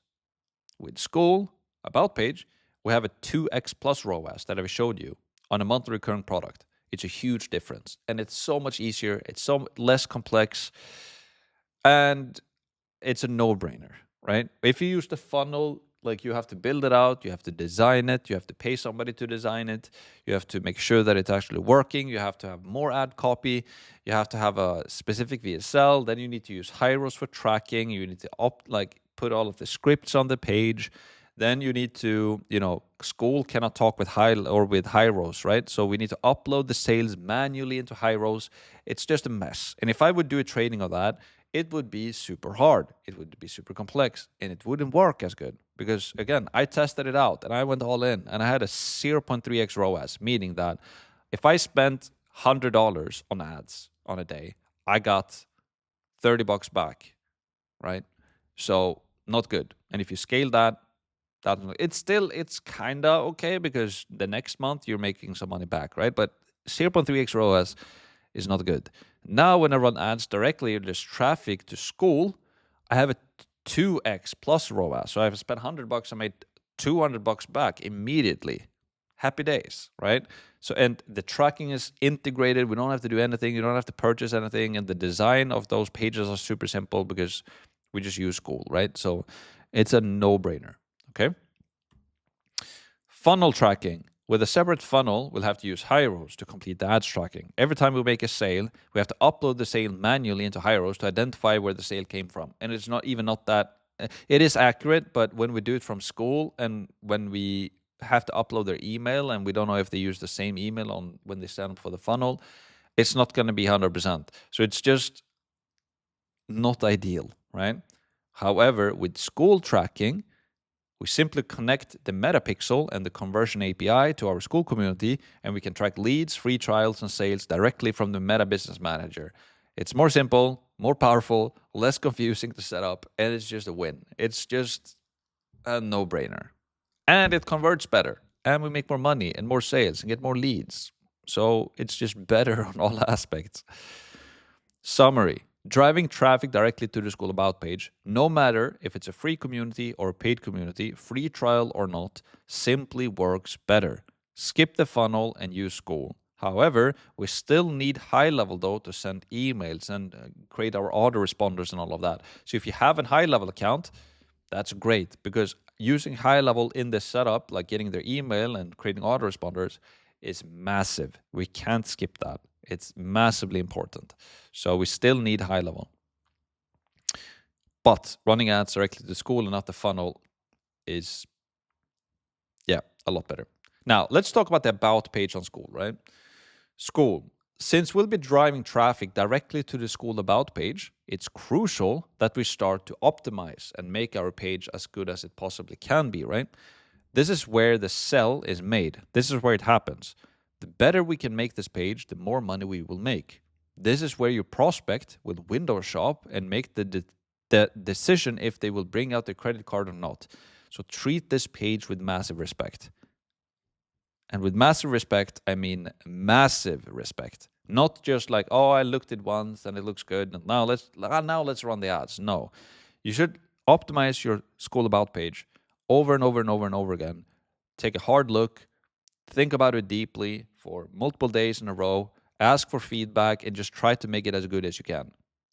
Make it, your About page should be like, would I join this or not? Like, would I convert? If you're like, no, this is boring, then be brutally honest with yourself. Then it's not good enough. The offer that you have in your Skool About page, whether if it's for a free or a paid community, should be a no-brainer. You should be like people are like stupid if they don't take this. That should be the feeling, right? Copywriting is what I mean by that. A massive element to master your Skool About page is the copywriting that you have, the text, right? The better text you can have, the more sales you will make. And copywriting is just salesmanship in print, right? It all comes down to your offer, giving them something that they want, making it easy to understand that you have something that they want as well. Don't make it hard for your prospect to know what you have. Simplify it. And I see this is a common thing, and this is what I used to do over and over and over again as well. It's a common thing. We think that we're increasing the perceived value of something if we use a lot of words. If we make it, we think that if we make it like, if you use fancy words, we think that people are going to think that it's fancy. But normally what happens is that just using a bunch of fancy words just makes it harder to understand. And if we use fancy words and we use a lot of fancy words, then we have a lot of text with a lot of fancy words that doesn't make sense to most people, and it becomes confusing, and a confused mind doesn't buy. That's one of the rules, right? A confused mind doesn't buy. So why not just make it simple, right? Why not just identify what people want and tell them, hey, I have what you want. Do you want it? Yeah, right? If, for example, as a boring, or not boring, but as a traditional example, right? Let's say you're on the beach, you're super thirsty, and you're looking around, it's like 40 degrees Celsius outside. I don't know what that is in Fahrenheit, but think hot. It's hot, and you've just woke up and because you fell asleep in the sun, and now you're just drenched, and like your throat is so dry, and you're like, I need to like get some water, not only because I'm thirsty, but because like I'm seriously whatever you just call it in English, right? You just need water into your body. So you look around and you're like, you don't see anything. But then over there and like way back, you see a guy and it looks like he's selling water. So you just kind of use your last energy and just kind of run your way there. Would he need like a big sign or like a big neon lighting where it's like fancy water, like H2O, blah blah blah, with a bunch filled with antioxidants and the yada yada yada, right? Like opt in here to like get this, and I will email like a link to you where you can catch your. I will send a drone with a water bottle to you.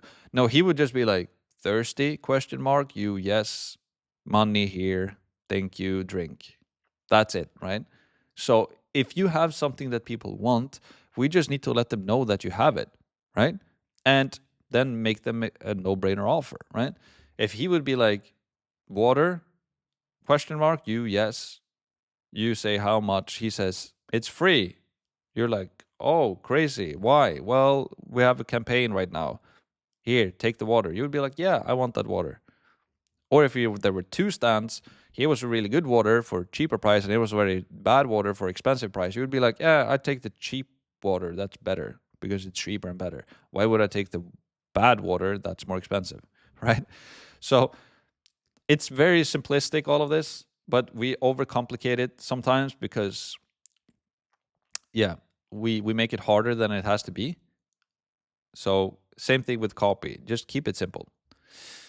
Template. I'd love to give you a template of what to write on this page, but we all have different products and offers. The best tip I can give is to check out what I'm currently having on my Skool About page, mimic that, and make your own version of it. You can also review the top 10 Skool communities on the all-time leaderboard to take inspiration from that as well. Now, so the main thing that I recommend that you do is that you check out my Skool About page. You can check out the one for Max Free, but I would mostly check out the one for Max Premium, right? Here, I'm trying to make it as simple and as easily to consume as possible. First of all, we're going to talk about these creatives later and how to structure them, and the video I have here as well. But let's focus on the copy right now. First of all, in the top right, a lot of people have a lot of text here. I just like to keep it very simple. What is this community about? Well, learn how to make money online with Skool. It's like, okay, that is what you learn in this community. It's not more than that. That is what it is. It's just like, that's it. Super simple. You read that, and in 1 second, you know what it is. Sometimes I read those descriptions, and it's like, it's long, and I have to do mental gymnastics to just like, what is it about? And then I get confused, and a confused mind doesn't buy. So keep that rule in your mind as you go through this and as you write this. If you just as little as cause confusion, you're losing people. It's going to cost you a lot of money. It's going to cost you a lot of conversions. So don't confuse people. It's 100 times better to just be boringly simple, right? But you want to be boringly simple and convey something that they want, right? Then I say, join Max Premium and learn how to get your first 10 paying Skool members in 30 days, step by step. Get the framework Max used to win the Alex Ramosi Skool games and add 40K in 27 days. Very straight to the point. It's just like, join Max Premium and learn how to get your first 10 paying Skool members. And then I use some social proof, like this is what Max used to win the Skool games. Very simple. Then I have some very simplistic, like exclamation marks here, right? So it's like, try risk-free for 14 days, 100% money-back guarantee. So it's risk reversal. I'm like, okay, I can test it risk-free. Exclusive one-on-one daily VIP access to Max, right? Some scarcity and urgency with X amount of spots left with the daily calls. And join now, price increasing soon. So some more scarcity and urgency. Okay. Anybody and everybody can do this. You can just copy this, right? Then I'd go into my value stack. So you get Skool Masterclass, YouTube Masterclass, Media Buying Masterclass, 7 Q&A calls per week, bonus, total value. You get it for just $125 per month. Try risk-free. Again, I reiterate the risk reversal. Try risk-free for 14 days, 100% money back guarantee. Click join and grow your profitable online school community now. Call to action with an arrow to click here. Boom. Very simple. Simple intro, risk reversal, bonus, scarcity urgency, value stack, total value, risk reversal, call to action. Boom, right? You can just mimic this. This is a great starting point. It's a great starting point. I'm not saying that this is the ultimate that you can do. You can have like a frame, most likely have something that is even better than this. I just know that this is working pretty good right now for us. So do that. And if you don't know what to do in the value stack, I've had some questions of people saying, yeah, but hey, Max, I don't have multiple courses. I just have one course. Well, then you can just break out the value that's inside of the course, right? I could remove all of this and just say, we have the how to select a niche, Skool niche framework. I have the Skool traffic framework. I have the Skool conversion framework. And I have the Skool ads framework. And I can put a price on each one of those. All of these things are inside of the Skool Masterclass, so I can just break it out into a few different points, right? So you don't need multiple courses to build a value stack. You can just break out what's inside of your course, right? And it's not mandatory to do value stack, but it's powerful because you show them what's on the inside, right? And then you put a price tag on it. And some people have asked, like, what price tag should I put on it? Well, there's no right or wrong here. Like, use your own judgment on this. Like, how much is the information worth? Like, how much, if you would sell these things individually, how much would that cost, right? So yeah. And then you can just do a price drop, as it's called, right? So total value, now you get it for just 125. So it's a price drop.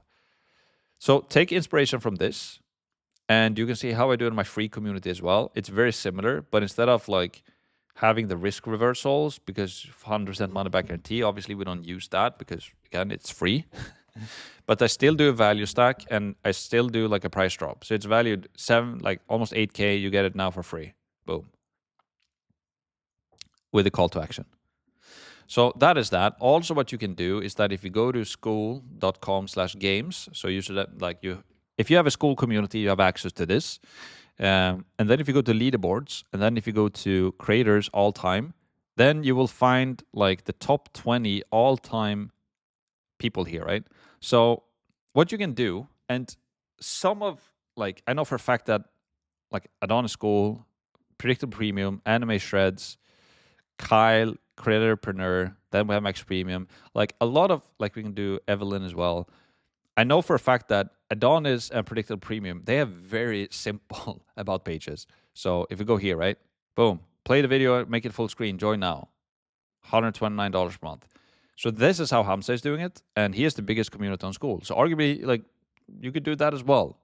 But I also think Hamza has he has like a cult following on YouTube. A lot of people know about him already. He's like millions of followers on on YouTube rather. So he's making most of the selling in this video, but also on YouTube, right? So yeah, if you don't have a massive audience and people already know who you are, I would argue this wouldn't work for me. I think maybe it would. I'm not sure. But I think putting a little bit more effort into it, the way that I did it with the risk reversal and all of that, has helped me a lot, right? But you can take inspiration from this. I would highly recommend to watch, the video from Hamza here. Look. So here, very simple. He shows the inside of Adonis Skool, what you get, right? So he shows that. That's what I'm doing as well. This is genius. This is what's working really well for me. And this is what Hamza is doing as well, the #1 community on Skool. So we're going to do that as well. That's what I recommend that you do as well, right? Predictable Premium. Here is Alberto Real. He's selling a product $997 per month. You can see here, he's not doing anything on this about page, right? It's just an interview or like a testimonial thing. And it's like helping life insurance agents. But Alberto is selling this over the phone. They do sales calls, so the conversion doesn't happen here, right? So this is not a good example to like for low ticket community because it's high ticket and they sell over the phone. Anime shreds. Here we have Nate Belmar. You know, this is also interesting. He doesn't even have a video. He just have images. They went to like $100,000 per month in like under a week. Here they use scarcity, urgency. When you enter the dojo, you can access to like-minded community. So very simple of what it is. You get access to the following. So this is like a value stack, but they haven't added any like price and a price drop to it because it's kind of low quality, right? So you're just like, here's what you get for $22 per month, right? So you can take inspiration from this as well. Again, a big reason why they blew up so fast to like $100,000 per month, like 10 days or whatever it was, is that Luke and Nate Belmar, they're brothers, right? They have a massive following online. Massive. They have a really, really good following as well. They had a huge Telegram group as well, right? So they could convert it anyways. If nobody knew who they were, this could work, right? And because the product is good. But yeah, I think you can tighten this up for if you're... Yeah, if I did it... I'm trying to do my words. Obviously, this is working because they made a lot of money with it, but I think you can make it better if you don't have massive following, if people don't know who you all are already, right? But my point is you can go through this one to like find inspiration from this. You know, here using scarcity and urgency as well, the price is going up. The credit partner, you know, price will go up, right? Using scarcity and urgency. New course every month, giveaway. Yeah, so you can take inspiration from these things. And then we have Evelyn as well, that you can take inspiration from. Yes. All right. So that is that. I might be a bit biased, but I think using like a simple framework like this works really well. Just tell them what it is. Scarcity, urgency, risk reversal, do value stack with a price drop, risk reversal again, and the call to action. This is simply all reviewed and you know what you get. And yes. All right. So that is that. I wish that I could give you like a template or like exactly what to write, but everybody has different things, right? So I would like start with this. Take inspiration from others as well, but start with this framework and adjust it to your own, and you will have a good start. But again, this is just like a framework that you can copy and like take inspiration from. But the gold happens is like, what is it that you offer, right? What is the thing that they get? That is the most important thing. And so you can take inspiration from this, from a paid community, and this from a free community, right? So that is basically the about page. Now let's continue and talk about the VSL and the graphics. We were done here, right? Yeah. So the VSL and the graphics. VSL stands for Video Sales Letter, right? It is the video that we use on our Skool About page to make prospects want to join our free or paid community. This video is of crucial importance. Make it easy for people to consume and understand it.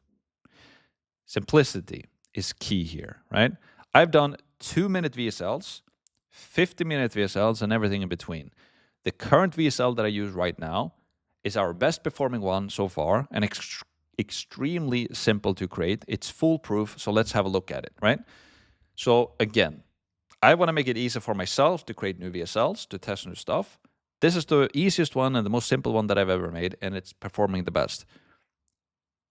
Sam, I got this inspiration from Sam because he did this way back when he was promoting one of his products called WeTube, and he said in an interview that doing his selling this way that I'm doing it, his video, was the easiest thing that he have ever done, and it converted the best. So that is why I'm doing it. That is why like people like Hamza is doing it as well. It's very authentic, it's very raw, and it goes straight to the point of what people get when they join. So let me show you what it is. Here's the video, right, for Max Premium. So I don't think you can hear this. Let me see here. So I say, this is what you get when you join Max Premium. Let's dive into it. Then I have a very simple Word document. So here you can do an exactly the same Word document for yourself. You say, why join and learn from me, right? Skool Masterclass, learn how to make money online with Skool. The goal is to get your first 10 paying Skool members in 30 days. I'm currently making X amount of money with Skool. Alex Ramosi, Skool Games winner. I've won that, and you can access my proven system. So just do like 3 bullet points of why should you join this community and learn this thing from you, right? So you just cover that, right? Then I go over who is Max Premium for? Well, it's for beginners who want to turn their passion into profit. It's for entrepreneurs who want a more scalable business model using Skool to promote a low-ticket or high-ticket product. Or it's for people who want a proven system to win the Skool games. It's like, that's who it's for. And the offer, well, it costs $125 per month, 100% money back guarantee, daily calls and access to me. What's on the inside? Let's have a look. So this is a Loom recording of me going over a Word document, and that's it. I shot this in one take. Took me, let's see how much, I spent 2 minutes on this, right? But this is good because we get to the point. It's like, why join and learn from me? Who is Max Premium for? What is the offer and what's on the inside? You can do this exact same thing for your free community and for your paid community. And I would urge you to do one, both for your free one and for your paid one. Right now, in my free one, I just have an image because it's free and we still get people to join. But I will most likely do a video like this for the free one as well, because people get to see you, what you are, what you look like, how you talk, and all of that, right? So just do this. Record yourself for 2 minutes talking about those points. Then what you do is that you dive on the inside. And right now we did it so that Dylan is the one who makes this. So he is the one who demos the product. But I urge you to watch this video. It's very simple. So this video is in total 7 minutes. He spent 5 minutes like just telling, hey, in this video, I'm just going to show you what you get when you join Max Premium on the inside, right? So first he shows like the community board, right? Then he shows the classroom. Here's what you get inside of the classroom, right? Point by point. So it just shows the value that you get on the inside, just showing what's on the inside, right? So he talks about that. Then he talks about the other classrooms that we have in here. And if you just have one classroom, that's fine. You don't need to have multiple classrooms. You could argue that just having one is better, right? So yeah, then he covers that. Then he goes into the calendar where he talks about, here's what you get on the inside with the daily calls. You get coffee calls with Max, and he shows that, right? So he shows all of the calls, and then he shows some of our wins, right? So he shows like, yeah, here's this guy got this win, and this guy got this win, and this guy got this win, etc., etc. Just showing some results. And then at the end, he just makes a very simple call to action where it's like, yeah, so if you want to get this and you want to join, then just join now. Boom. And we have 100% money back guarantee. So it's super simple. And if you remember as well, right, if you go back to the Skool games, if you go back to Hamza's community right now, who's the number one, what is his video? Well, he's like, hey, welcome. Here, I'm going to show you the inside of an online school type of thing. Here's the course, right? So here's all of the value that you get on the inside. Then he shows the calls that they're doing. Then he goes over results, right? And then it goes over posts and results that people are getting and people are on the inside. Here's the world map from people on the inside. It shows where people are from. And that is basically it. So, this is a very simplistic way of creating your Skool About page, and it works really well. I would highly recommend that you do this both for your free one and for your paid one, and you can just take inspiration from my current text on my Skool About page for Max Premium and the video that we're using, right? So that is that. Now let's continue. So Loom, use Loom to record your VSL. Make sure to show your face and use a high quality mic, right? Get to the point early in the video. Review my video to see exactly how I do it, right? Graphics. Having well-designed graphics on the Skool About page will also help with increasing the perceived value of your community. All the graphics you see has been created by Nathan Field inside of Max Premium, so I can highly recommend that. So let's check out my graphics, and then I will also show you Nathan Field, right? So here, first of all, we have the video, right? So if I just refresh the page, we have the video, and I use it on Loom because then you can see that it's moving, right? So I like this better when the video is moving versus having, a static video because it becomes a little bit more alive, right? Who knows if that is a big deal, right? But I just think it's better to use Loom because then it becomes a little bit more live on the page. Then what I have is just some social proof, right? Not everyone is going to have this, but here I'm basically showing that I won the Skool games, which is very relevant to me. You could have like a testimonial here or whatever you want, right? But then I have graphics, right? This is what Nathan has helped me with all of these, right? So we have a call to action at the top, price increasing soon. Join now to lock in your price of $125 per month. Unlock profits in 3 simple steps. Step 1, click and join Max Premium, make secure payment, scale online community. Boom. The next one is, here's what you get on the inside. So a value stack. Then we have the risk reversal and some FAQ. And then at the end, we have just a call to action. So grow a profitable school community and online business for just $125 per month. Boom. So this is what Nathan has helped me with. This is what I'm currently doing. We will most likely do updates and variations of this going forward, but this is what I use right now because this is real estate on your Skool About page, right? You can use images. So you want to use good images that helps people to make a decision. And Nathan is following a very specific framework on why he's using those images and why he's using an FAQ here and why you have a call to action at the end. He's basically following the IDA framework, which is attention, interest, desire, and action, right? I think that's what it stands for. Action or attention, interest, desire, and then call to action at the end. And he's using a variation for that, but in graphic design. So we will most likely have a video from Nathan where he covers this a little bit more in detail, but you can also reach out to Nathan Field in Max Premium. So if you go into Max Premium and you will find, I think he's on the leaderboard, but if you just search for Nathan Field, here he is, Nathan Field. So skool.com/Nathan. And yeah, he's from Australia, but he lives in Sweden as well. So yeah, super cool guy, super helpful, very knowledgeable. He helped me to win the Skool games. A big portion of my success with the Skool games was getting help from Nathan with my conversion page. So highly recommend that.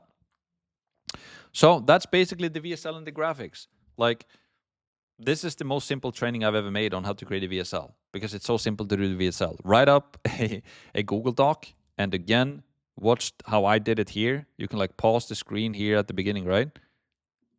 You can just pause the screen here, write it yourself, and that's it. And then you show the inside of your community, right? So that is that. So let's summarize this video.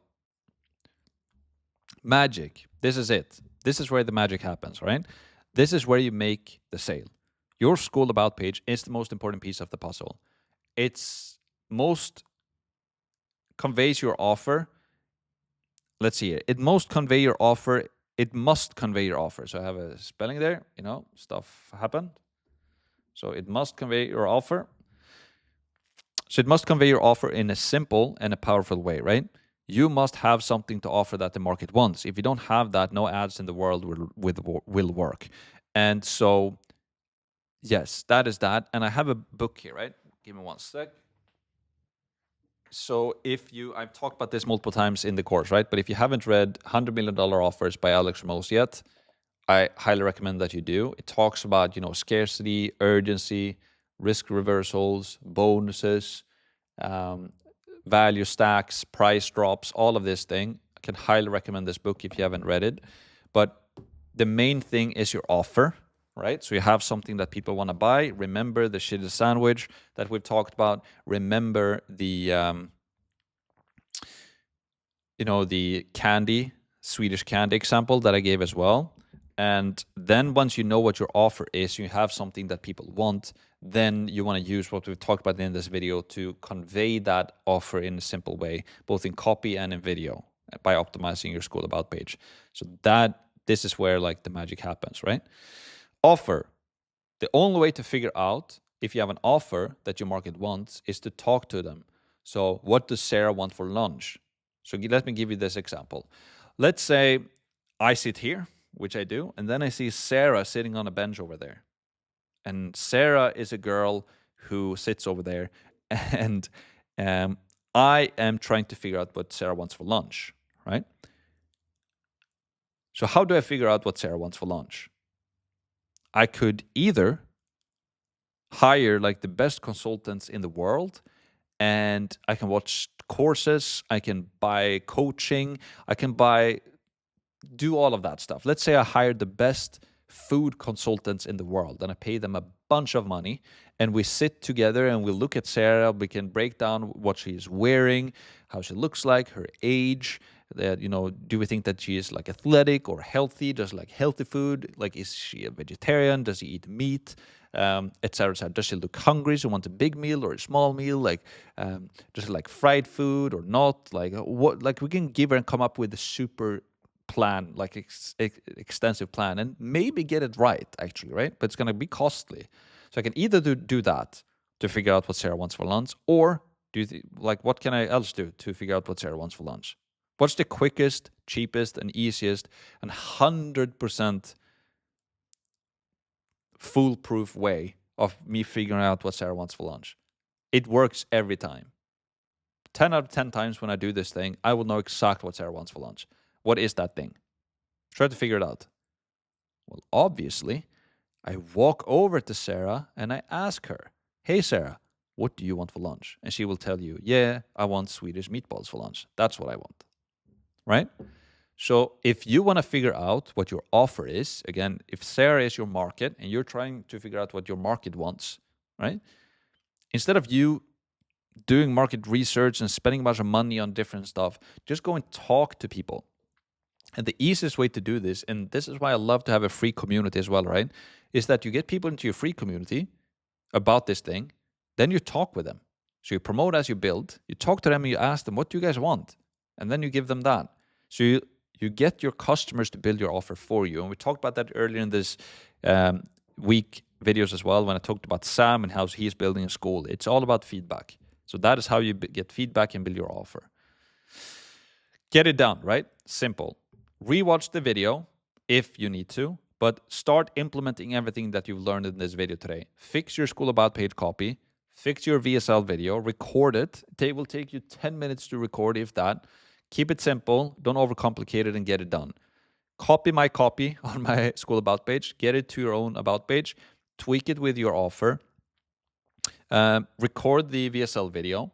So write up the Word document, record it, show the inside of your community.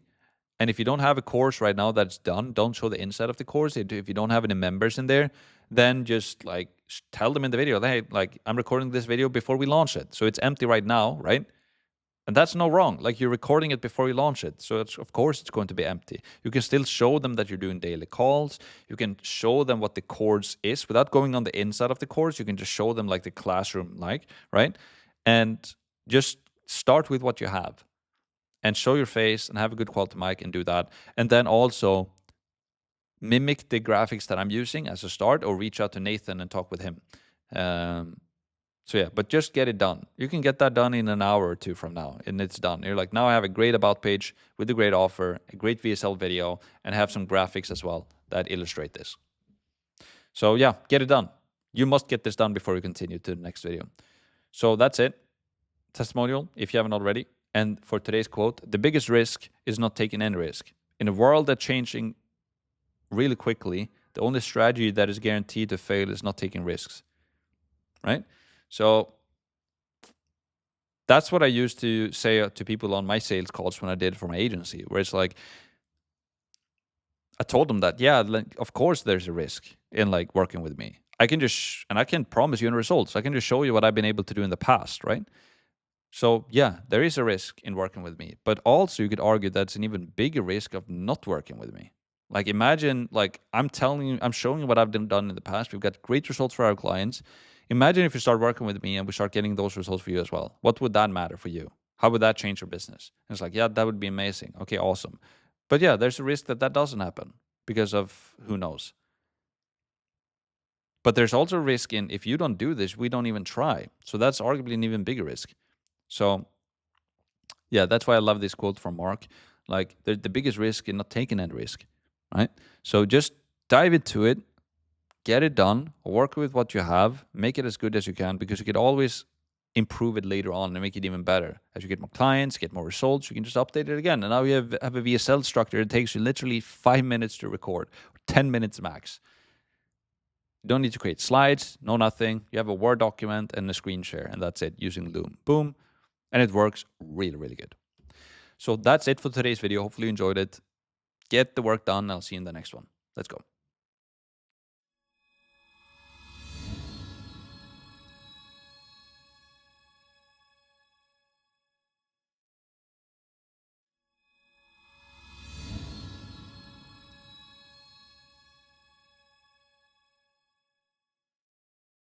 In today's video, we're going to set up the Meta Business Manager where we have our ad accounts, our pixels. It's basically the place where we run our ads.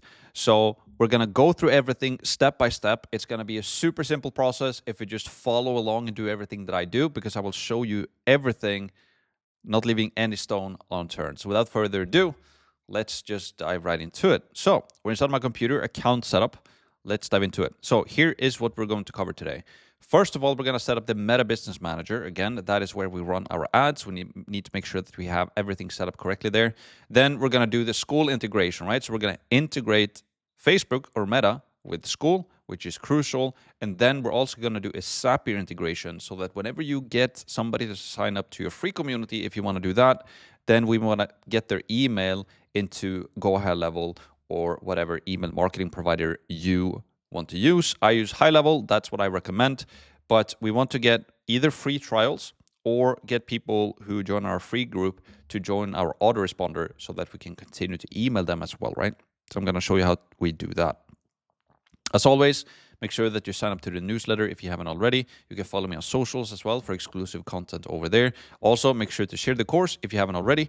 And a slight warning, this is the most important video in the entire course. So watch the entire video, don't skip around, don't fast forward. And a pro tip, as always, you can watch it in double speed if you want to save yourself some time. Now, let's dive into the Meta Business Manager and let's talk about it, right? So the first thing we want to do is just to create a new account by going to business.facebook.com. So we have a list here that we're going to go through. I'm going to show you exactly how we do this. So the first thing we want to do is, again, go to business.facebook.com. And what you need to do is just to go through this process and sign up. You could either sign up with your Facebook account if you have one, or with your Instagram account. And I already have an account, so I'm not going to show you this, like how to actually go through this process, but it's very simple. You just go here, you sign up, and go through the steps, and Facebook will guide you through the process, right? Once that is done, you will be taken into the Facebook Business Manager. And most likely, your view here inside of the Business Manager will not look like this. So what I want you to do, if it doesn't look like this, is that you will find a question mark here at the bottom left. And when you click that, it will not look exactly like this, but you will see a question mark down here to the left if you have the other design. I want you to click there, and then it will say something in the like of switch to the previous design or change to the previous design in the Business Manager, something like that. And then you just go through the process and you will be presented with this look instead, right? It will look, this is basically the original design, and this is what I'm used to, and this is what is better if you ask me. So again, just to reiterate, if you don't see this design, click the question mark here to the down in the bottom left corner and ask or tell Facebook that you want to change it to the previous design, and that will be taken care of. All right. So with that out of the way, let's go through this list, right? Because now we're inside of the Facebook Business Manager. And the first thing we want to do is now to create a new ad account. And to do this, we can click this hamburger menu up here, and then we go to business settings. So that is what we want to do. And then when we get into the to the settings rather in the Business Manager, you will see that we have a lot of different, a huge menu here that we can go through, right? And this might look scary in the beginning, but I promise you, it's super simple now when we go through it step by step. So first of all, you should see yourself here under people. Partners should be empty because we don't have any partners, so we can skip all of that. We can skip all of this for now. And partners, just to tell you about that. That is, if you want to invite somebody like a media buyer who is going to help you to run your ads eventually, you will invite them as a partner. You don't need to know right now how to do that. The process is very simple. And if you start working with the media buyer, they will 110% know how to be invited as a partner. So they will guide you through that. We don't need to put any focus on that right now. System users, I have never used that myself, so I don't even know what it is. We can skip that. We want to go to accounts though. So the first thing we want to do on this list is to create a new ad account. So if we click on add accounts right here, we basically want to click on this blue button right here to create a new ad account. So we want to click create a new ad account. Then you want to put in your ad account name. You want to put in the time zone that you're in, or the time zone where you want to mark advertise in mainly. So I'm in Sweden, right? And I've actually put in the time zone here for the United States because I've mainly been advertising in the US. And then the currency, I normally use US dollars because that's what I'm used to. So I don't use the Swedish krona. I use US dollars. And I use the American time zone. Now, I still run my ads from my US account in Europe as well. So it's not a super big deal, to be completely honest with you. But that's what I do. I put in the US time zone, the US currency, and for the ad account name, you can just name it something like your name number 1. So in my case, I could call it Max Pearson 1, for example, right? I already have my account, so I'm not going to do that right now, but you should create your ad account, right? That's how we do that. Super simple. The next thing we want to do is to go to pages right here. So what you want to do here is to create a new Facebook page, right? And the way we create a new Facebook page is by clicking, go to pages, we click add, and we want to create a new page. So here we put in the page name, and I recommend just using your own name because this is the Facebook page that we're going to use to run ads from, right? So you can see that my page is called Max Pearson. So I just name it Max Pearson. And then for category, you can search here like, yeah, I don't really even know what I have category for mine. We can go and check. So if I go to Facebook, I go to my page. So here is my page. I don't even know. Education is what I use for mine. So education. Yeah, it doesn't really matter. You can find, I don't know, like online gambling. No. Social media agency. Internet marketing service. No. I don't know what we would put here to be completely. Education website, maybe. I use just education as mine. It's not super important, to be completely honest with you. And then for bio, we can fix this later. The main thing now is that you just go through these steps and set the page up. I already have my page, obviously, so I'm not going to set that page up right now. However, I can show you what the page looks like, right? So after you've created the page, I recommend uploading a profile photo of yourself, right? I also recommend that you upload a banner to your Facebook business page right here. And then to make sure that it's not like a ghost town, I recommend doing some posts, right? So you can see here I made a post February 28th when I won the Skool games. And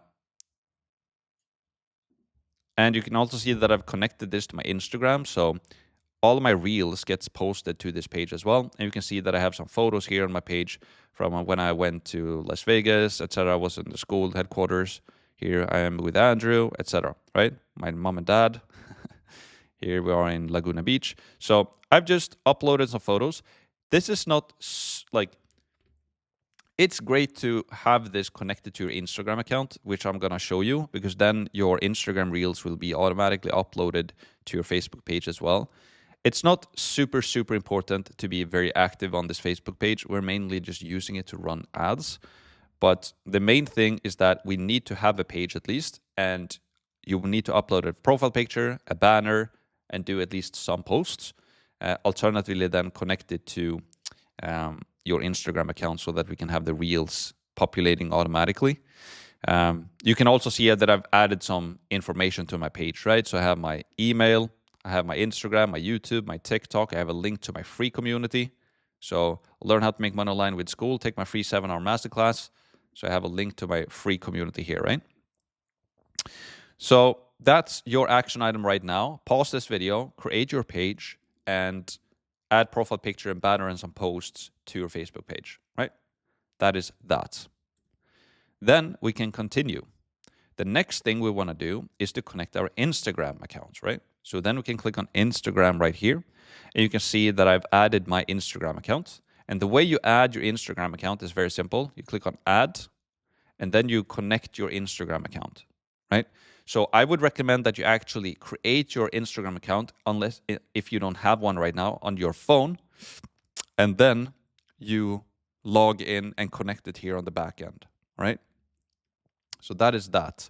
And just to give you an idea of what my Instagram accounts look like, this is my IG. So you can see, again, I would recommend that you create an Instagram, you upload a profile picture, you create some posts that are relevant to what you are doing, obviously, and I would recommend to link then either your paid or your free community right here, right? And then I would also recommend to start posting some reels and do that like a daily habit, right? We've been going through that already in the training, like doing this many chat technique, you know, and you can get a lot of views from that. I posted some recently, like 9,000, and posted one just yesterday, so 3,000, and then you have some that take off 87, 10, 12, 14, 16, and once in a while you get some that pops off like 60, 63K, etc., right? So that is basically that. Also, what I would recommend to do on your phone is that if you go to settings, you can now connect your Instagram to your Facebook page, which I recommend to do as well. But the main thing is that you connect your Instagram into the Facebook Business Manager and also your Facebook page into the Facebook Business Manager, right? And again, you just have to go through the process of creating those accounts, uploading profile picture, adding some bio, adding some about information, and then going in here and connecting it here, right? Yes, and both Facebook and Instagram makes it very simple for you to create an account. I'm sure that you will be able to manage that. Just go through the process and create the accounts, right? So we have that done. The next thing we want to do, once you have completed number 3 and 4, is to create a new data source and data set. And I will explain to you what that is in a sec. So here's the data sources. So we want to go here, and then we want to go to data sets. And here what you want to do is that we want to click on add, and then you want to name this data set. I would recommend that you call this one your name 1 again, right? And then you click create. Okay. Yes, that should be fine. Or you can call it your name data set. That also works, actually, number 1. That might be better. And then you can click create. It doesn't really matter, but just so that we know what it is. And this data set, this is what we're going to connect to our Skool community a bit later in this video. And we're going to explain to you why we use this in a sec. For now, we just need to create it. Yes. Then what we also need to do is to set up a new payment method to our ad account, right? So if we go then back to, let's see, billing and payments. Alternatively, maybe we can find it under our ad accounts. Let me check.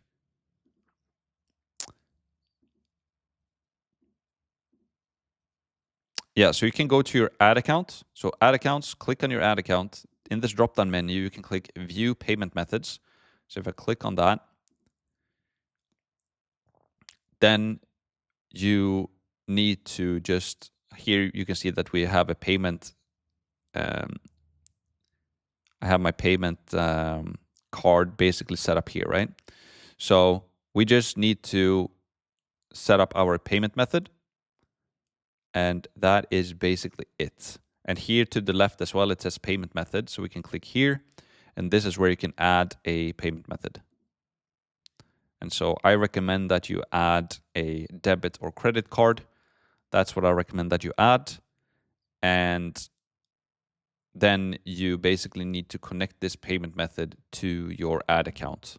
Yes. And I even think that Meta is basically helping you to connect the payment method to your ad account once you are creating the ad account, if I'm not mistaken. The main thing is that we need to add a payment method and then have it connected to your ad account, and Meta will walk you through the process on how to do that here once you set it up, right? So you can see it says my ad account right here, and then it says add payment method. So when you add the payment method, you will get it connected to your ad account, which is exactly what we want to do, all right? We're making progress, all right? Just take it step by step. If you're overwhelmed, just go back and just rewatch it. If you just do the step by step, it's very, very simple. So we've added the payment method now as well to our ad account. Now we need to put in our business information. So this is also really good. So I'm actually going to close this. And then we need to go into business info here on the bottom left. And here what we want to do is that you just want to make sure that you add all of your business information here as much as you possibly can. Your legal business name, your address, your phone number, your website, all of this stuff needs to be added. And at the bottom, you can add your info, your name and email and all of that. And that is basically it. So make sure that you add this. And also here under the primary info, you should select your business name and your primary page here as well. So you can see I have my Max Pearson page as my primary page, right? So that is that. Now, the next thing is that we want to verify your business under the security center if possible. If not, wait a couple of weeks and try again. So if we go into security center right here, then what we want to do, you can see that it says verification for my business. It was done and it's now verified. In the beginning, when you start a new account, this will most likely not be available for you because you have a new account, you haven't spent any money on ads yet, which is fine. However, as you start to run ads and you start to spend money a bit more consistently on Facebook, you will be able to do this. And I highly recommend that you do, because when you verify your business in the Facebook Business Manager, they will see you as more of a legit advertiser and you will get access to some more perks. You will be able to have more ad accounts, for example, and some stuff like that. So I highly recommend to keep an eye on this, coming back to the security center and verifying the account as soon as you can. But start with running some ads because that will help you to be approved to be able to verify, right? So that is that. The next thing we want to do is that we just want to make sure that our data set is connected to our ad account. So if you just go through everything of these ones, you just need to make sure that everything is connected. So again, if you go to the pages, again here, right, under people, you should see your name here. So you should be assigned to your page. If you are not assigned to your page, you click on assign people, and then you click on yourself, and you give full access to everything to yourself. But you should most likely already be added. If you go to add accounts, then here you should also see yourself, right? So you should see yourself, and also you can, if you click on assign people here, you can select yourself and manage everything, right? So you should already see yourself there. If you go to data sources, data sets, and then I'm going to find my pixel here. I have quite a few of them. I think it is this one. Yes, so this one. So you go to your ad account. Then you want to make sure that you are added as your name. And if you go to connected assets, this is where you want to assign assets. And then you want to select your ad account. So let's say this is the new ad account I created. You want to click on add. So you want to make sure that your data set is connected to your ad account under connected assets. This is very important, right? Then that is basically it. Normally what we want to do as well is to verify the domain. But since we're not running any ads right now to our own domain, we're going to run ads directly to Skool. We don't have to do this. So we can actually skip this step. And then again, make sure that you add all of the business information that you can, and also keep an eye on the security center to verify as soon as you can. That is basically it. That is basically everything that we need to do. with the Meta Business Manager. And once that is done, we are done. So good job on that. It's not too hard, right? You basically just need to know what to do and how to set it up. And I'm going to explain to you what all of these things are now in a second. Like, you're going to understand what the data set is, you're going to understand what an ad account is, and I'm going to show you exactly how to launch this as well. So all of this is going to make a whole lot of sense now very, very soon. You're going to become a Meta Business Ads Manager ninja and Jedi. I promise you that. Now we just have to go through this step by step. But that is basically it. That's how we do that. If you missed a step or if something didn't make sense, just make sure to rewind, go back, take it step by step, go through the setup process, integrate everything as I've shown you, and you'll be 100% fine. And we now have everything that we need. All right? Perfect. Now let's go to the next step. So now what we want to do is that we want to complete the Skool integration. So we want to integrate Meta, Facebook and Instagram with our Skool community or Skool communities. All right. And the way we do this is very simple. So first of all, we want to connect your Meta data set. I'm going to change here. It's important that it's spelled correctly. So you want to connect your Meta data set or your pixel ID to your Skool groups, both your free one and your paid one. All right, so we're going to do that. Then we want to go to the events manager inside of the business manager. And we want to make sure that we go to data sources, settings, generate access token, and we want to put that into Skool as well.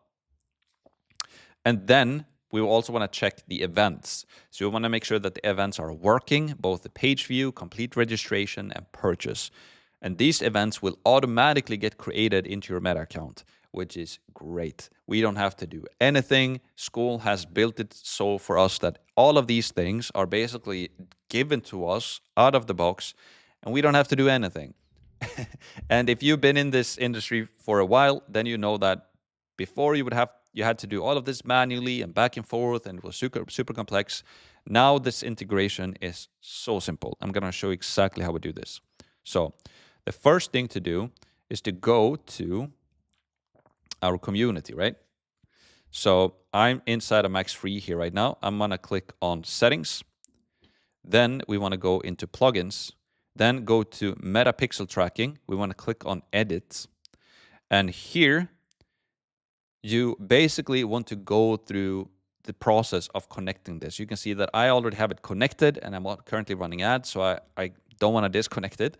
But you basically want to go through the process. I'm going to show you where you find everything. So first of all, we need our Meta Pixel ID. And the place where you find this is that if we go back into the settings here, then we can go into data sources, data sets, and then you find your data set that you've created, right? And here you will find the ID in blue right here. So if you click on it, that is the ID that you want to use. So you you click copy to Billboard, this ID. We go back to Skool, and then they will want you to put that ID in a box, right? So you do that, right? So that is step number 1 right here. Step number 2 is that we want to find this generate access token. So Skool will also ask you for an access token. So now I'm going to show you where we find that. So we go back to the Facebook Business Manager. And now we want to click on this menu right here. Let's see here. And we want to go to the Events Manager. And you find that right here, right? And once you're inside of the Events Manager, we want to go into Data Sources right here, right? So we go into Data Sources, and you can see that I have a bunch of old data sources right here.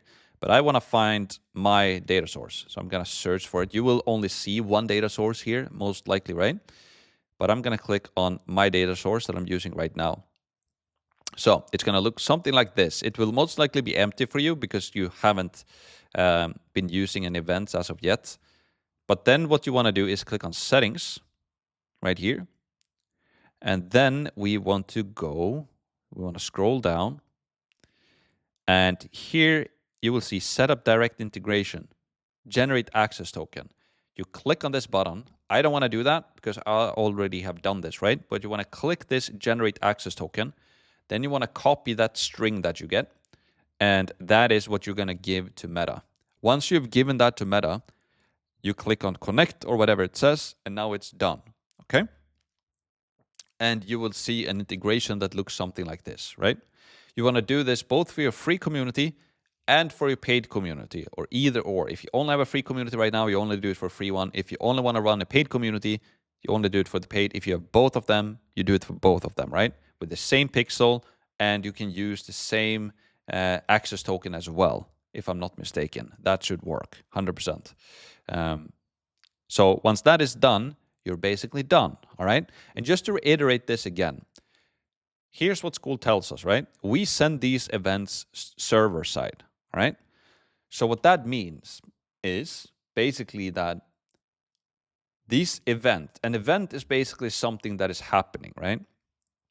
So, for example, on Skool, we can have 3 things that can happen. Page view. When somebody visits your about page, use this to build a custom audience for retargeting campaigns. What this means is that whenever somebody visits our about page, right? Whenever somebody visits this page and we have done this integration, we will let Facebook know that a person visited our about page. And then you're asking, okay, why do we want to tell Facebook that? Well, because we can now save them in Facebook or in Meta, and we can show them ads. So whenever we get somebody to my about page, let's say, but they don't join my group, it might be a good idea to like, hey, like, I saw that you joined I saw that you checked out my community, but you didn't join. Here's an ad for you, or here's a link for you to go back and join it, right? We wouldn't really phrase it like that in an ad, but hopefully you get the point, right? We can drive traffic here from organic or with paid, it doesn't matter. We can drive them here from YouTube or from Instagram, or we can drive them from an email. It doesn't matter. As soon as somebody lands on this page, this page view event, will let people know that, or will let Facebook know that this person has visited, and now we can show them an ad. And an audience basically means that we can save that person in like a bucket. Think an audience of a bucket. So whenever we get people to visit our about page, we take them and put them into this bucket, right? And then we can go back to Facebook and say, hey, Facebook, I have this bucket of a bunch of people who have visited my about page. I want to show an ad to them right now. And then Facebook will say, perfect. And then you will be able to show them ads, right? So that's the first event that can happen, right? And also I want to clarify this. What does it mean by server side? Okay. Well, that becomes very relevant now, because the second event that we have is complete registration. Here's what Skool tells us. When somebody requests access to your group, use this as a conversion event to optimize for if your group is free. So what does this mean? Well, we have a free community, right? I have max free. So now if we open this up in an incognito window like this, right, where people can actually join, right?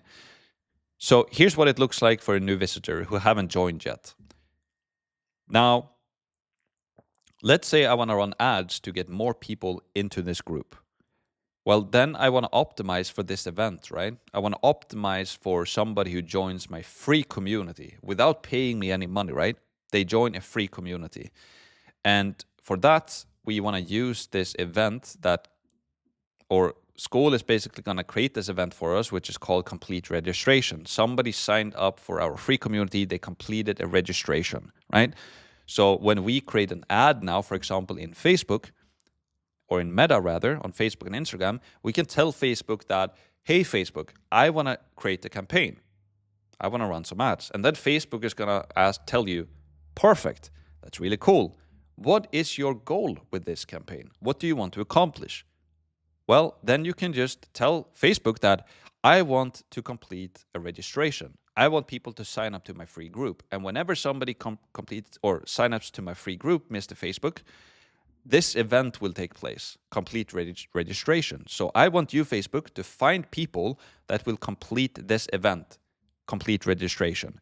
And then Facebook will know, perfect, Thank you, Max. Now I know exactly what you want to accomplish with your campaign. So now I will know when I do a good job and I will know when I do a bad job. And I will try to find as many people as I can that actually sign up so that I do a good job and you get a lot of money back for your advertising dollars, right? So that's why it's so powerful to have these events. And again, if we go back to server side then, what does server side mean? Well, what it means is, and this is really cool, okay? For a data or like a computer nerd like me. So hopefully I can inspire you to think that it's cool as well. If we go to my free community again, right? When somebody signs up here, they put in their name, email, right? Now I don't have a Skool account here, but when they click here, they put in their name and their email, right?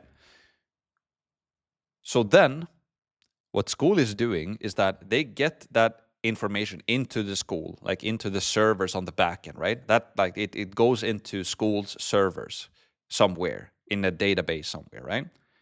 And then what they do is that they send that data from their servers over to Facebook server side. And so now you're thinking, why is that cool, Max? Well, the cool thing about it is that that is happening 100% every single time without failure, right? Because it's sent via server side. An email and a name is sent over to Facebook along with some other data, and Facebook will receive that 100% of the time. So every single time we get somebody who joins our group, we will be able to tell Facebook about that 100% of the time, right? And now you're thinking, why? Okay, Max, so why is that cool? Well, before, when we couldn't do it server side, we were relying upon some codes on this page. And maybe you knew about like, for example, iPhone have this thing that you can check, right? I don't want people to track me on the internet. So when you click that, people can track you. So then if you had this previous system with like a code snippet on your page, your phone was blocking all of that. So you were generating maybe a bunch of leads, but we couldn't tell that to Facebook that, hey, Facebook, you did a good job right now. Most of those leads or events weren't tracked. So now it might said in Facebook, or Facebook thought that they only generated 5 leads, but in reality, they generated actually 15, right? So now we can't track it as good. But when we do it server side, meaning that whenever we get a name and email into Skool servers, 100% of the time, Skool will send that over to Facebook server side. Now it's working 100% of the time. So now we will be able to optimize our campaigns for those events, and it will work every time. That is why this is so cool. And it's even cooler that Skool is making it so simple for us, because this requires coding. It requires integrations. It requires somebody who's really good at building code to like do this for us. And Skool is just like, connect this number string and connect your token or your access token, right? That we just posted as well. And boom, now tracking is working out of the box. And we don't need to use high rows or separate tracking tools and set up a bunch of complex integrations and blah, blah, blah. We don't have to pay anything extra for it. Like, tracking tools are expensive, they're hard, and they're complex. You need to be like good to know how to run them. I've been running ads for quite a while, and it took me a while to figure out how to do all this tracking stuff. And with Skool, now you can do that just like that. So we're so fortunate to have this. This is why I recommend that we only use the Skool about pages as well, because it just makes it so simple, all right? And I know that I'm spending a lot of time on this, but I want this to be 100% clear to everybody who goes through this training what these things are and how powerful they are, right? So we've gone through the page view, we've talked about server side, we've talked about tracking, we've talked about complete registration. Now we're going to talk about the purchase event as well. So this event, as Skool tells us, when somebody joins your group as a paid member, that's when this events happen. Use this as a conversion event to optimize for if your group is paid, right? So same thing here. If we have a paid community, so for example, Max Premium, right? And now you can see we don't have a free trial because at the time of this recording, that has not been released yet. But yes, it doesn't really matter if it's a free trial or not. Whenever somebody joins our paid community and becomes a customer, then that event will happen, right? So whenever somebody joins my paid community right now, on Facebook, Facebook will know that I got a purchase. So this event is called purchase, okay? In the future, when we get the free trials, maybe when you're looking at this video now, in the future from when I recorded it, we will most likely have a fourth event here, which will be something in terms of trial or free trial, which is an event then that we can use whenever somebody starts a free trial with our paid Skool community. So we can optimize our campaigns for that as well, okay? So that is that. Now we've done the Skool integration. You should do this for your free one and for your paid one. And I'm sure you're thinking right now, okay, I understand this, Max, but what do we do with this, right? How do we use this thing? Do we just leave it here? Great question. And we're going to dive into that in a coming video when we're going to launch the campaigns, because then we're going to optimize our campaigns for either this event or this event, right?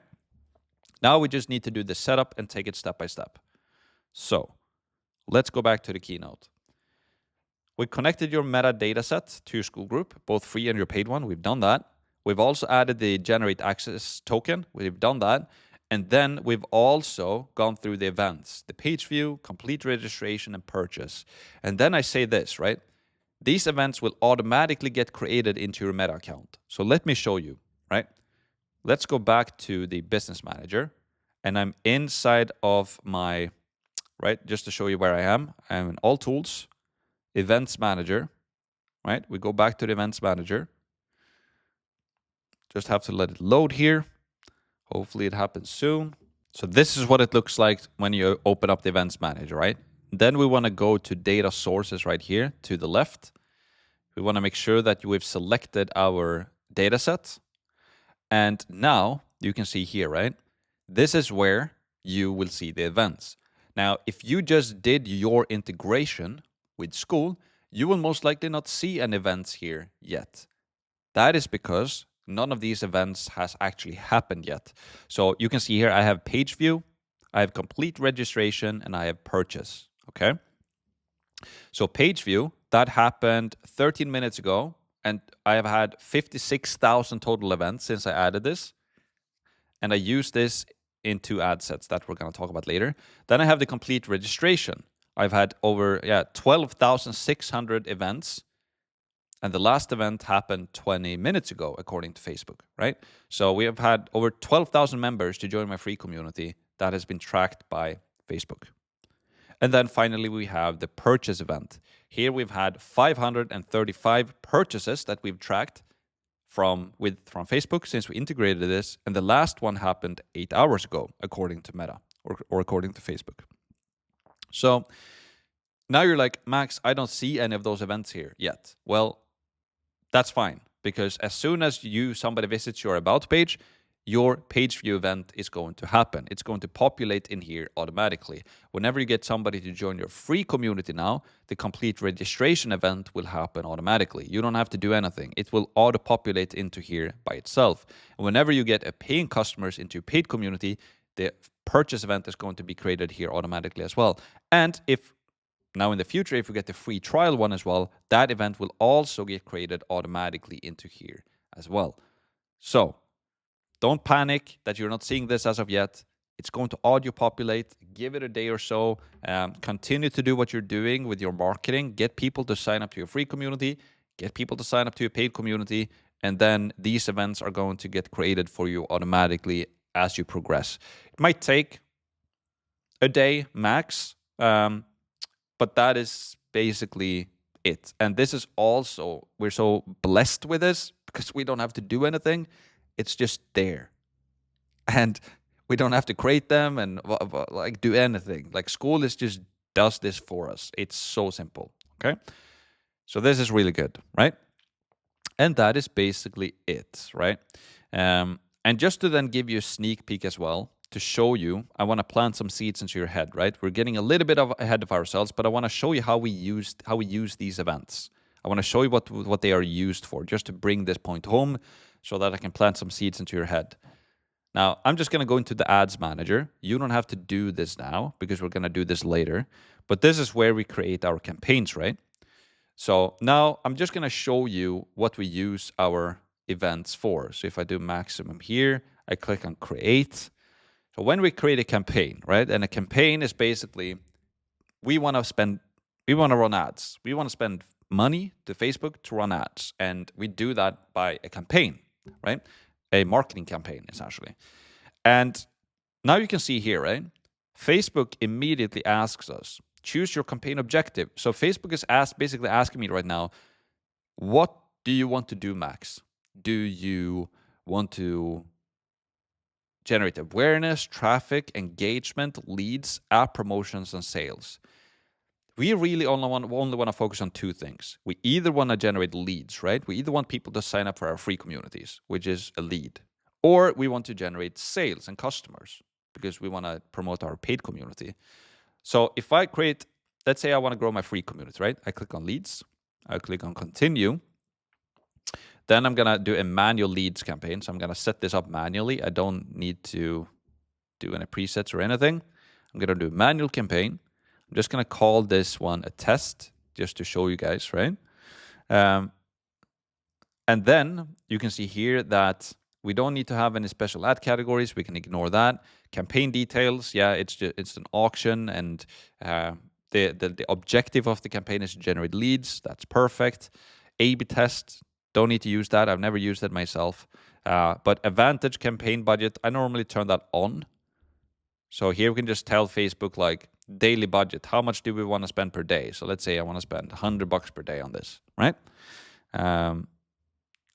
And this is something we can discuss later as well. Like how much should you just spend per day? Well, it's completely up to you, right? We're currently generating leads into our free community for about $2. So if I spend $20 per day, I should expect around 10 people to join. If I spend 100, I should expect around 50 people to join. So you can spend as little as or as much as you want to. I wouldn't go lower than $10 per day. But like we all start from different places, right? So either you're going to spend a lot or you're going to spend a little. The budget is completely up to you, right? Now, with that out of the way, I can just click on next here. So now what's going to happen, right? We have campaigns. So I have different campaigns here. Then inside of this campaign, we have a data set. And inside of the data set, this is where we basically tell Facebook a little bit more about what it is that we want to accomplish. So for example, conversion. Here, Facebook is asking us, like, choose where you want to generate leads. So Facebook, we've told Facebook that I want to generate leads. And now they're just asking, like, where do you want to generate the leads? Do you want to generate the leads on a website, on a form, during the messenger on Facebook, instant forms and messenger, only Instagram? Do you want to generate calls, or do you want to generate your leads through an app? Well, we want the website, right? Because we have our free community is on Skool, which is a website. So I'm going to click on website. And then the performance goal, it's like, what goal do I have with this campaign? Well, I want to generate the maximum number of conversions. I want as many leads as possible, right? That's what I want. And then they ask us for the pixel. This is basically our data set that we created. So here you select your pixel. I have my pixel here, right here. And then it says conversion event, right? So now I just want to test your brain a bit, right? What should our conversion event be for our free community, right? Well, if we go back to Skool, what conversion event do we want to use for the free community? It's this one, right? Complete registration. So when I click this drop-down menu here right now, I should be able to see that event. So if I click here, boom, here we have it, complete registration. We don't want to use the lead. We want to use the conversion API one from Skool, complete registration. Now Facebook knows that, great. My job is to get people to the Skool About page for this community that we're going to give them a link to very soon. And Facebook will know that my job is to get people to join this group, to complete the registration. Because when somebody does, we will send their data server side back to Facebook and tell Facebook, good job, Facebook. You generated this lead. Now find more people that are similar to this person who just became a lead. And then they will optimize the campaign to find more people like that. Right? So that is basically what I want to show you now. That's basically why we have an event. And then we're going to do, like, when we launch the campaigns, we're going to go through this in more detail, right? But I just want to show you the same thing then with sales, right? So if I just click on sales here, click on continue, I do the manual sales campaign. Again, here I go back, I want to do the Advantage Plus. Let's say I want to spend $200 per day on this one. Click on next. Again, I want to do the sales on a website. I want to maximize the number of conversions. I want to use my pixel, and I want to use the purchase event. Boom, right there. So now Facebook knows that, okay, he want to generate sales from this conversion event that is called purchase.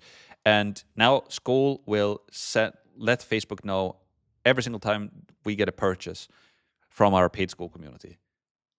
So this is why it's sick. This is why Skool makes it so simple for us. We don't need to build a separate landing page. We don't need to build tracking tools. We don't need to do anything.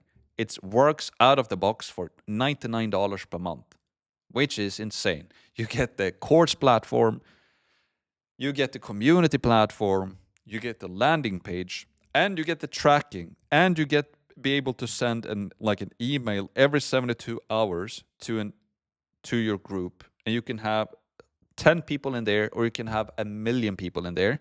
You can send this email list an email every 72 hours, all included for $99, which is insane. It's absolutely insane. If you're going to send an email twice per week to an email list of 1 million people using another email tool, that's going to cost a lot of money. It's going to cost a lot more than $99. And we get all of this in one place. I don't think we understand how fortunate we are to have this. And this is why Alex Ramosi, for example, and Sam Ovens are so excited about this, because they make it easy for us to run these businesses. Super simple. And it works really, really well as well. It actually works really well. As I've showed you in previous, it's not just that this is like a fancy thing that is simple, but if we do maximum here, you see that on average, $2.89 per lead has gone up a little bit over the last couple of days. It used to be under $2 per lead on average. And I'm generating sales on average for $55 per sale on a $125 per month subscription product. It's really good.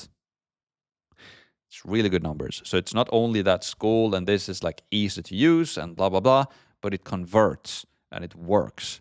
And it works better than anything else that I've ever run. Okay? So that is the Skool integration. And I know that I talked about this a lot, but I feel like it's important that you know all of these things in and out, right?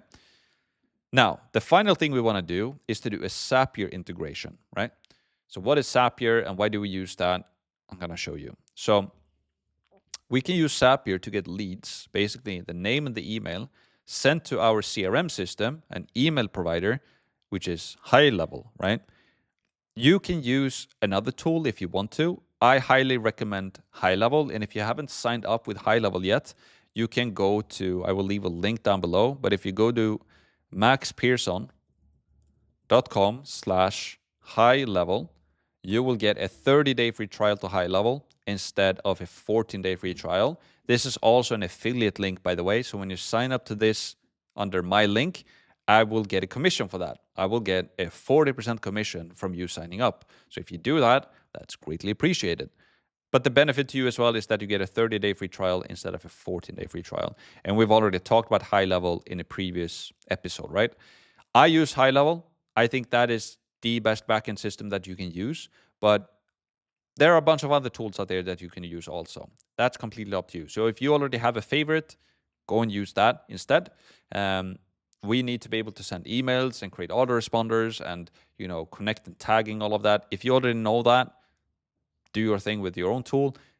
If you don't know what to use, I highly recommend High Level. Highly, highly recommend. That's what I use myself as well. So, yes. So we basically want to get our the leads that we generate, right? As soon as we get somebody to sign up to our free community, we already have them inside of the free community, right? And we can send them an email in here, right? We can go in here in the community, write something and send an email every 72 hours. I can't do that right now because I've done it. I do it every 72 hours, so it's always on cooldown. But here we can send an email, blast it out every 72 hours, right? But it's great that if we can get all of those leads, 47,000 people, into our email list as well. Now we can email them every day if we want to, right? Which is very, very powerful, which we talked about on the game plan earlier, right? If you remember on Figma, the game plan. Yes. Okay. Skool. So we basically want to set this up now. So we want to go to Skool, settings, plugins, Zapier integration, and then we want to follow the instructions. So we want to click on settings, want to go to plugins, Zapier integration, and then you want to turn this on, okay? So here you can see different use cases. Trigger, send paid members name and email to your CRM. And if you click here, we will find instructions for that, right? So I'm going to show you exactly how we do this in a sec, but as soon as we get a paid member into our paid community, we can send them over to our CRM system, okay? We can also send membership questions, answers to your CRM. So whenever we get somebody to sign up for our free community, we can also send their email over to our CRM as well. We can also invite a member to a group. I don't use this. And we can also unlock a course, and I don't use this neither, right? So here we have the API key, basically what we need to connect Zapier to our SAP that I'm going to show you here in a second. But we mainly want to use number 1 and 2. When we get a paid member, we want to put them into our CRM. And when we get a free member, this is really the main thing, because I only really want to email people when I get them on my free community to convert them into the paid one. When we get them into the paid community, I don't really need to promote to them anymore, right, over email. So I don't really need to do that. So we're going to focus on the first one right now. Or sorry, the second one. Send membership questions, answers to your CRM when somebody joins your free community. In the future, there will most likely be another one here as well that talks about free trials. So when somebody joins a free trial for a paid community, I highly recommend that you do this as well, so that we can get them into the CRM and we can email them, right? So when they start the 7-day free trial, we can send them emails to try to get them to convert after the free trial is over, to make sure that they become a customer, right? Yes. So now we can open up Zapier.com, and yeah, just to show you what it looks like if you don't have an account. Let's see here, Zapier.com. So what you do here is that you just click on sign up, essentially. That's what you want to do. Yes, and by the way, yeah, all right, this is, yes, so let's start here. So we can go to SAPs. And you can see that I have 3 SAPs open right now. I have Skool, new lead, and I put them into high level. And then also what we do is that I also, whenever we get a new customer into the paid community, I also update our, we have like a sales pipeline in high level. And we also put them in Google tracking sheet. This is what we use for our Skool onboarding calls. So this is something that we're going to cover in another video when we go over the onboarding calls. And maybe when you're watching this, this is already live. This is a little bit out of the scope of this video. This is not mandatory for us to run ads, not at all. But it is mandatory when we do the onboarding calls, which we're going to have a separate training on. But for now, we want to focus on this one mainly. Whenever we run ads to a free community, or whenever we run ads to a free trial as well, we want to have this SAP. So I'm going to show you how you create that one. We want to click on create here for Zapier, boom. And then we want to click on SAPs. We want to create a SAP.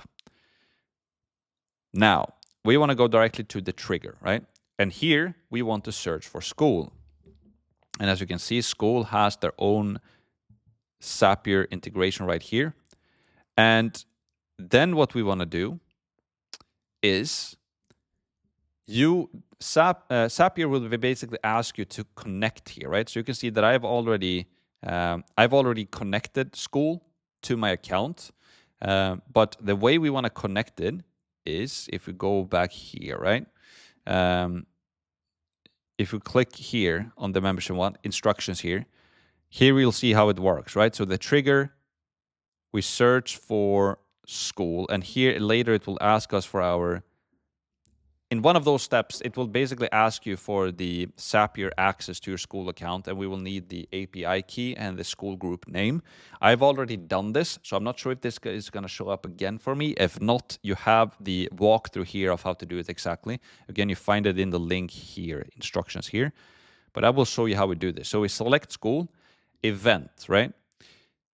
Answered membership questions.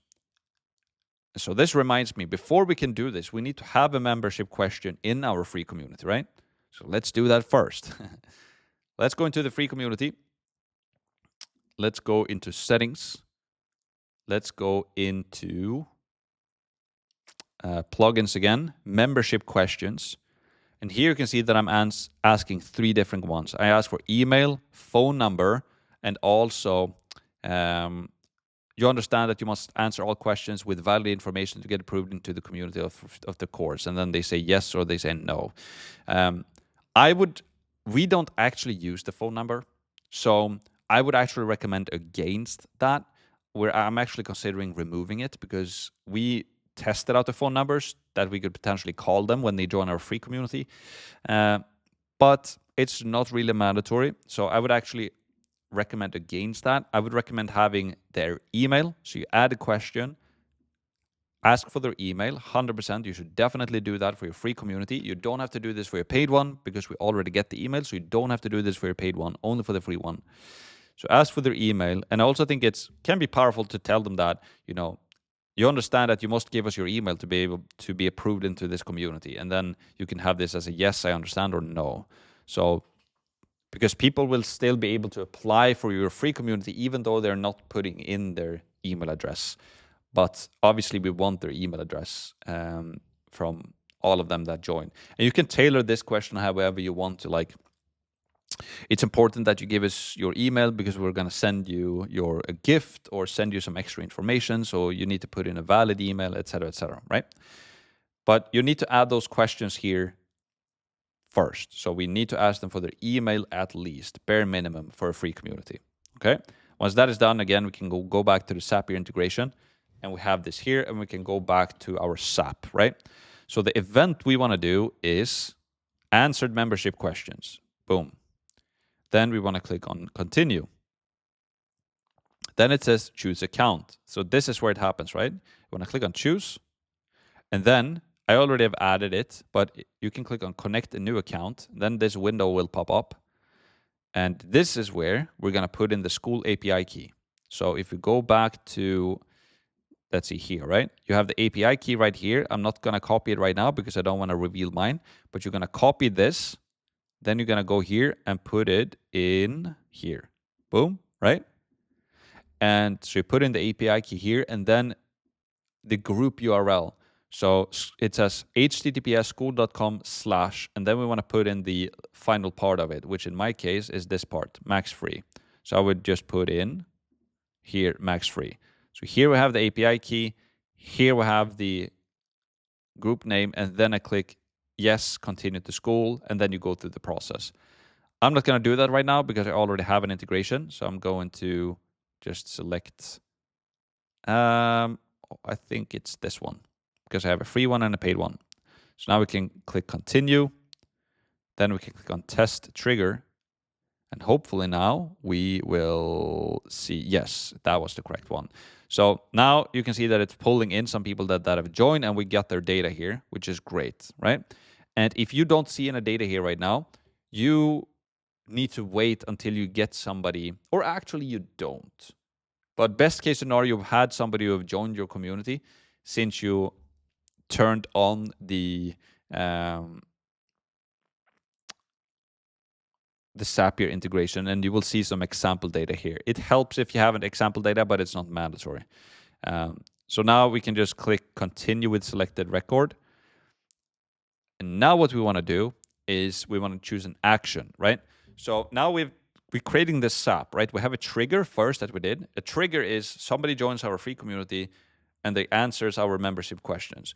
Now, what's the action? So now Zapier is asking, okay, when somebody join your group and give us their email, what do you want to do with that email? Well, so this is where we select where you want to send that email. In my case, that is high level, and I don't think they have like a high level one. It's called the lead connector for high level. So if you have a high level, we want to use the lead connector. And if you use like any other tool, like you see Active Campaign here, for example, is what a lot of people use, you can just select Active Campaign. But in this case, I'm using lead connector, right? So I use high level. So that's what we want to do. And then we want to do event. So what we want to do here, we want to click on add update contact. Yes. And then I want to click on continue. And then I'm actually thinking here which one it is that we want to use though. We actually want to create the first one. So we want to add a lead into a campaign, and I will show you why here in a second, right? And then we click on continue. And then account here, right? So now basically Zapier is asking us to connect our high-level account as well. So I'm going to click on change here. And then I'm going to click on connect new account. And then we also need an API key from high level. So let me show you where we find that. So now I'm inside of my high level account, right? For maxpearson.com. And where we find the integration here or the API key is by you go into your sub account on high level, you click on settings. And by the way, if you don't have your, let me see here. Yeah. If you haven't set this up yet, then we have previous training on that, on how to set up high level in the Skool masterclass. And again, if you want to start a free trial, you find the links there. And also below this video, you find a link to start a free trial with high level. So it's maxpearson.com/high level. So you get a 30-day free trial instead of a 14. But as you can see here, right, if you go to the business profile, so we went to settings in your sub account, then to business profile. If I scroll down here, it says API key right here. So what you want to do is that you want to copy this API key. I'm not going to do that right now because I don't want to reveal what my API key is, but you should copy it. And then we want to go back to Zapier and have this window, right? And then you paste it right here. And then we click on yes, continue to lead connector. And then what will happen is that we will connect our Zapier account to our high level account. And now we can send leads from Skool via Zapier over to our high level account into a campaign, right? Because that is what the app and event was, right? We wanted to add them to a campaign, and we'll show you what that is in just a second. Okay, but we've done that. We selected add lead to campaign. Also with the account, we have connected the account. Then we can click on continue. And now we want to do the action. So first of all, we need to select what campaign do we want to add this lead to. And so now you're asking, what is a campaign? So let's cover that now. Inside of high level, if you go into automations, if you click here, you will see that I have a campaign here. Like high level is confusing this a bit, right? Because inside of Zapier, they call it campaign. Inside of high level, they call it automation. And then they call it workflow. So it's like, this is something that I was super confused about in the beginning when I started to use high level, because it's like, is it a campaign? Is it an automation? And is it workflow? And honestly, this is confusing. I don't even know why they do this. So I agree with you 1,000%. And the answer to this is that a workflow and an automation and a campaign is the exact same thing. They just call it differently on 3 different spots, which makes it very confusing. But it is the same thing. It's a campaign. Campaign is a workflow is an automation is a campaign, right? So if I go into my campaign here, this is my autoresponder. So this is the campaign that I want every single lead to go through when somebody joins my free group, right? So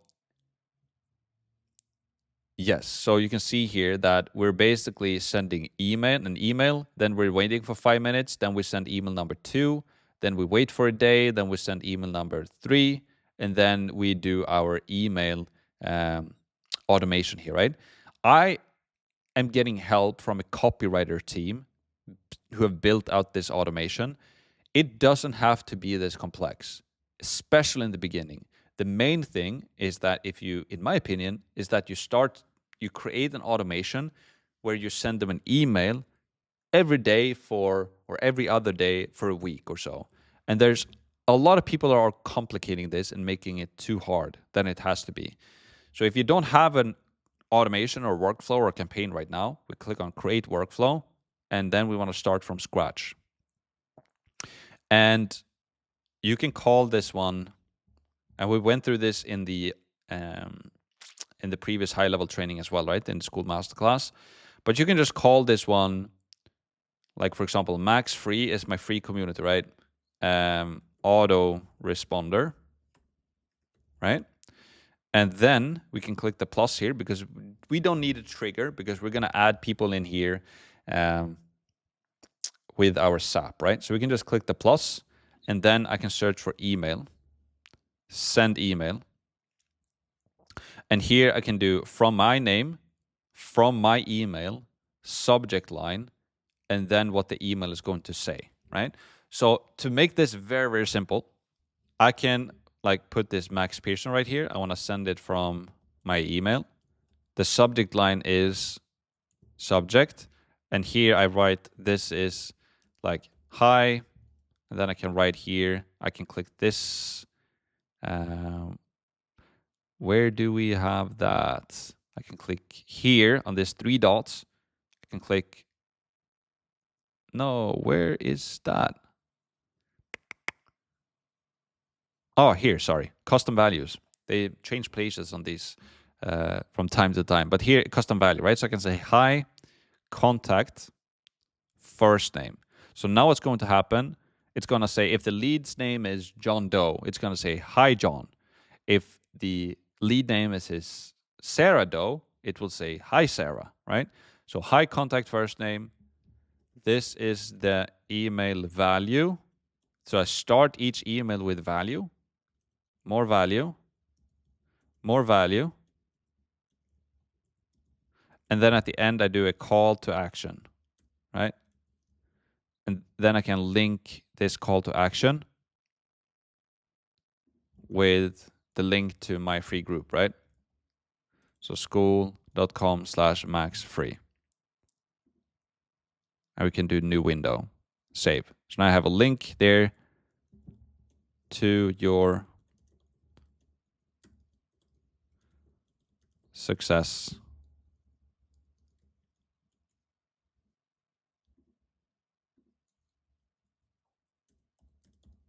Now we can do just Max. Right? So this is not going to be a training on how to write emails. That's an entire different thing in of itself, right? I have help with those emails myself. We're going to do some more training on how to build out those autoresponders. But for now, you just need a very simple autoresponder that basically gets people, whenever they become a lead for you, you need to have an autoresponder that sends them an email every day or every other day. It's not mandatory, but I highly recommend this. It's very powerful. And again, if we go back to the Figma board, right, and we talk about the game plan, your emails can basically do 3 different things. So whenever we get them to join our free group, again, we sap them into high level. That's what we've done right now. We can send them emails back to the free group. So we can like, hey, if you want to learn this thing from the first video, here's the link to the first video. The next day, hopefully you completed the first video yesterday. Here's the thing that you need to learn in the second video with the link back to the second video. You can also link them then later to our Skool onboarding calls, which we're going to teach in, or that we are going to teach inside of Max Premium as well. You can link them back here, or you can write emails that link them back to your paid community as well. And you do this with the autoresponder here inside of high level, right? Yes. So, yeah, and just to show you as well, then you can write an email here. So send email. Pearson, max@maxpearson.com, test. Then you can click on save action. Then you can click the plus sign again. You can click on wait. So now I want to wait for 1 day until I want to send the next email. And then I can write another email, right? Max Pearson, test. And then I want to wait for another day, right? So I want to wait for another day here. So now I actually want to wait 2 days. And then click save. So this is how you build out a very simple autoresponder. It's just, they get in here, they get an email, you wait for a day, you send another email, and then you wait for 2 days, and then you send another email. So this is just a very simple autoresponder setup. And we're going to have more training on like copywriting and how to creating these autoresponders. But for now, this is just how you create it. And we need an autoresponder like this after we get them into our free group, or I highly recommend that you have one. So now we can click on confirm. I already have my autoresponder. It's right here. Free Skool Masterclass, update 1. So in my SAP, what I'm going to do, if I go into this one again, by the way, once you've created your autoresponder, make sure that you have it published and that you save it. So it needs to be published, okay? So now when I go back into SAP, I can find my autoresponder here because I have quite a few of them. And then I select my one, Workflow, Free Skool Masterclass. So now I've selected the add lead to campaign. I've selected the account. I've selected the action, add them to this workflow. And now I want to add basically their first name. So here I can see Aaron. And his last name was just T in this case. And then I want to add his email as well, which was right here. So that is only really the only data that I want to send. I want to add Aaron. I want to add the name, the last name, and the email to this workflow. And that is basically it. And then once that is done, I can click on continue. Then I can do a test here if I want to make sure that it's working. I'm not going to do that right now, but you can do the test, and then you can go back into your high level and see if you actually got, if you go into your autoresponder, you can do a test and you can see that if you got one contact to be on your waiting step for a day. And you can also do it with your own email to see that it's working and that the email gets sent. So that is that. I'm going to skip the test right now. And then I'm just going to go here and click on publish. I don't want to do that right now, but, or actually I can do it just to show it when I think of it. So I'm going to publish this one. And then now, if I go back to my SAPs, you can see that I have my SAP here. It says untitled and it's turned on. So if I click on this one, I want to change the name on it. So I'm going to change this to Skool and high level, right? I'm just going to call it test here. And then if I go back to my SAPs, you can see that I have it right here. So it's turned on and it's live, which is perfect. I'm going to turn mine off now. You don't do that because I don't want to have 2 of them in my account. So I'm actually going to delete that one test there. But that's how you do that. So if we go back to the instructions right now, right? So we did the Skool integration. We don't need for the email for your paid community, only for your free community. We go to Skool, settings, membership questions. We added a question. We added the email address, right? And then we also created a SAP to send over name and email into the CRM provider, which is in this case high level. So that is how you do it for the free community. If you want to do it for free trials, when the free trials come out, you basically go through the exact same process, but we do it for free trials. And then you might have another autoresponder for when people join your free trial, right? To get them to stay in there essentially. But that is the setup and the know-how of how we do that. So now it's just time to summarize this video. We've been going through a lot, and if you're overwhelmed, that's great because that means that you're learning. You just need to take it step by step, click by click. If you feel overwhelmed, go and take a nap for 20 minutes, go for a walk, refresh your mind, and come back and just do it in iterations because we've been going through a lot in this video. And I know that there is a lot to take in, but I can tell you that it's just a portion of what it used to be to take in. So it's a lot easier than what it used to be. Now, complete, and you're going to make it 100%. Complete all of the steps. This is the action items for today. Make sure that you have your Meta Business Manager, your Skool and Zapier integration set up correctly. Take everything step by step, and you will manage it in no time, right? So do that, complete everything. Complete the Facebook Business Manager, the Skool integration with with Meta, and also do the Zapier integration between Skool and high level or whatever CRM and email provider that you're using, right? Leave a testimonial if you haven't already. Also, here's the quote for today by Andrew Carnegie. As I grow older, I pay less attention to what men say. I just watch what they do, right? So I feel like this has helped me a lot, right? When I created my free course, which helped me a lot, and I did that one back in October of 2022, that was before Alex Ramos's book, $100 Million Leads, came out where he talked about this thing about giving away for free. It wasn't mainstream back then. Nobody was talking about it. I simply did this because I saw what Alex did.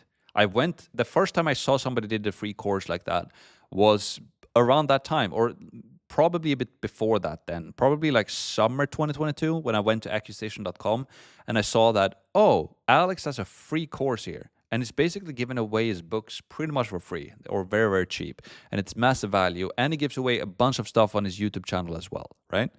But Alex wasn't talking about doing this as a strategy, right? He wasn't promoting it because he wanted to promote it in his book, $100 Million Lead. So he already had plans of promoting that later.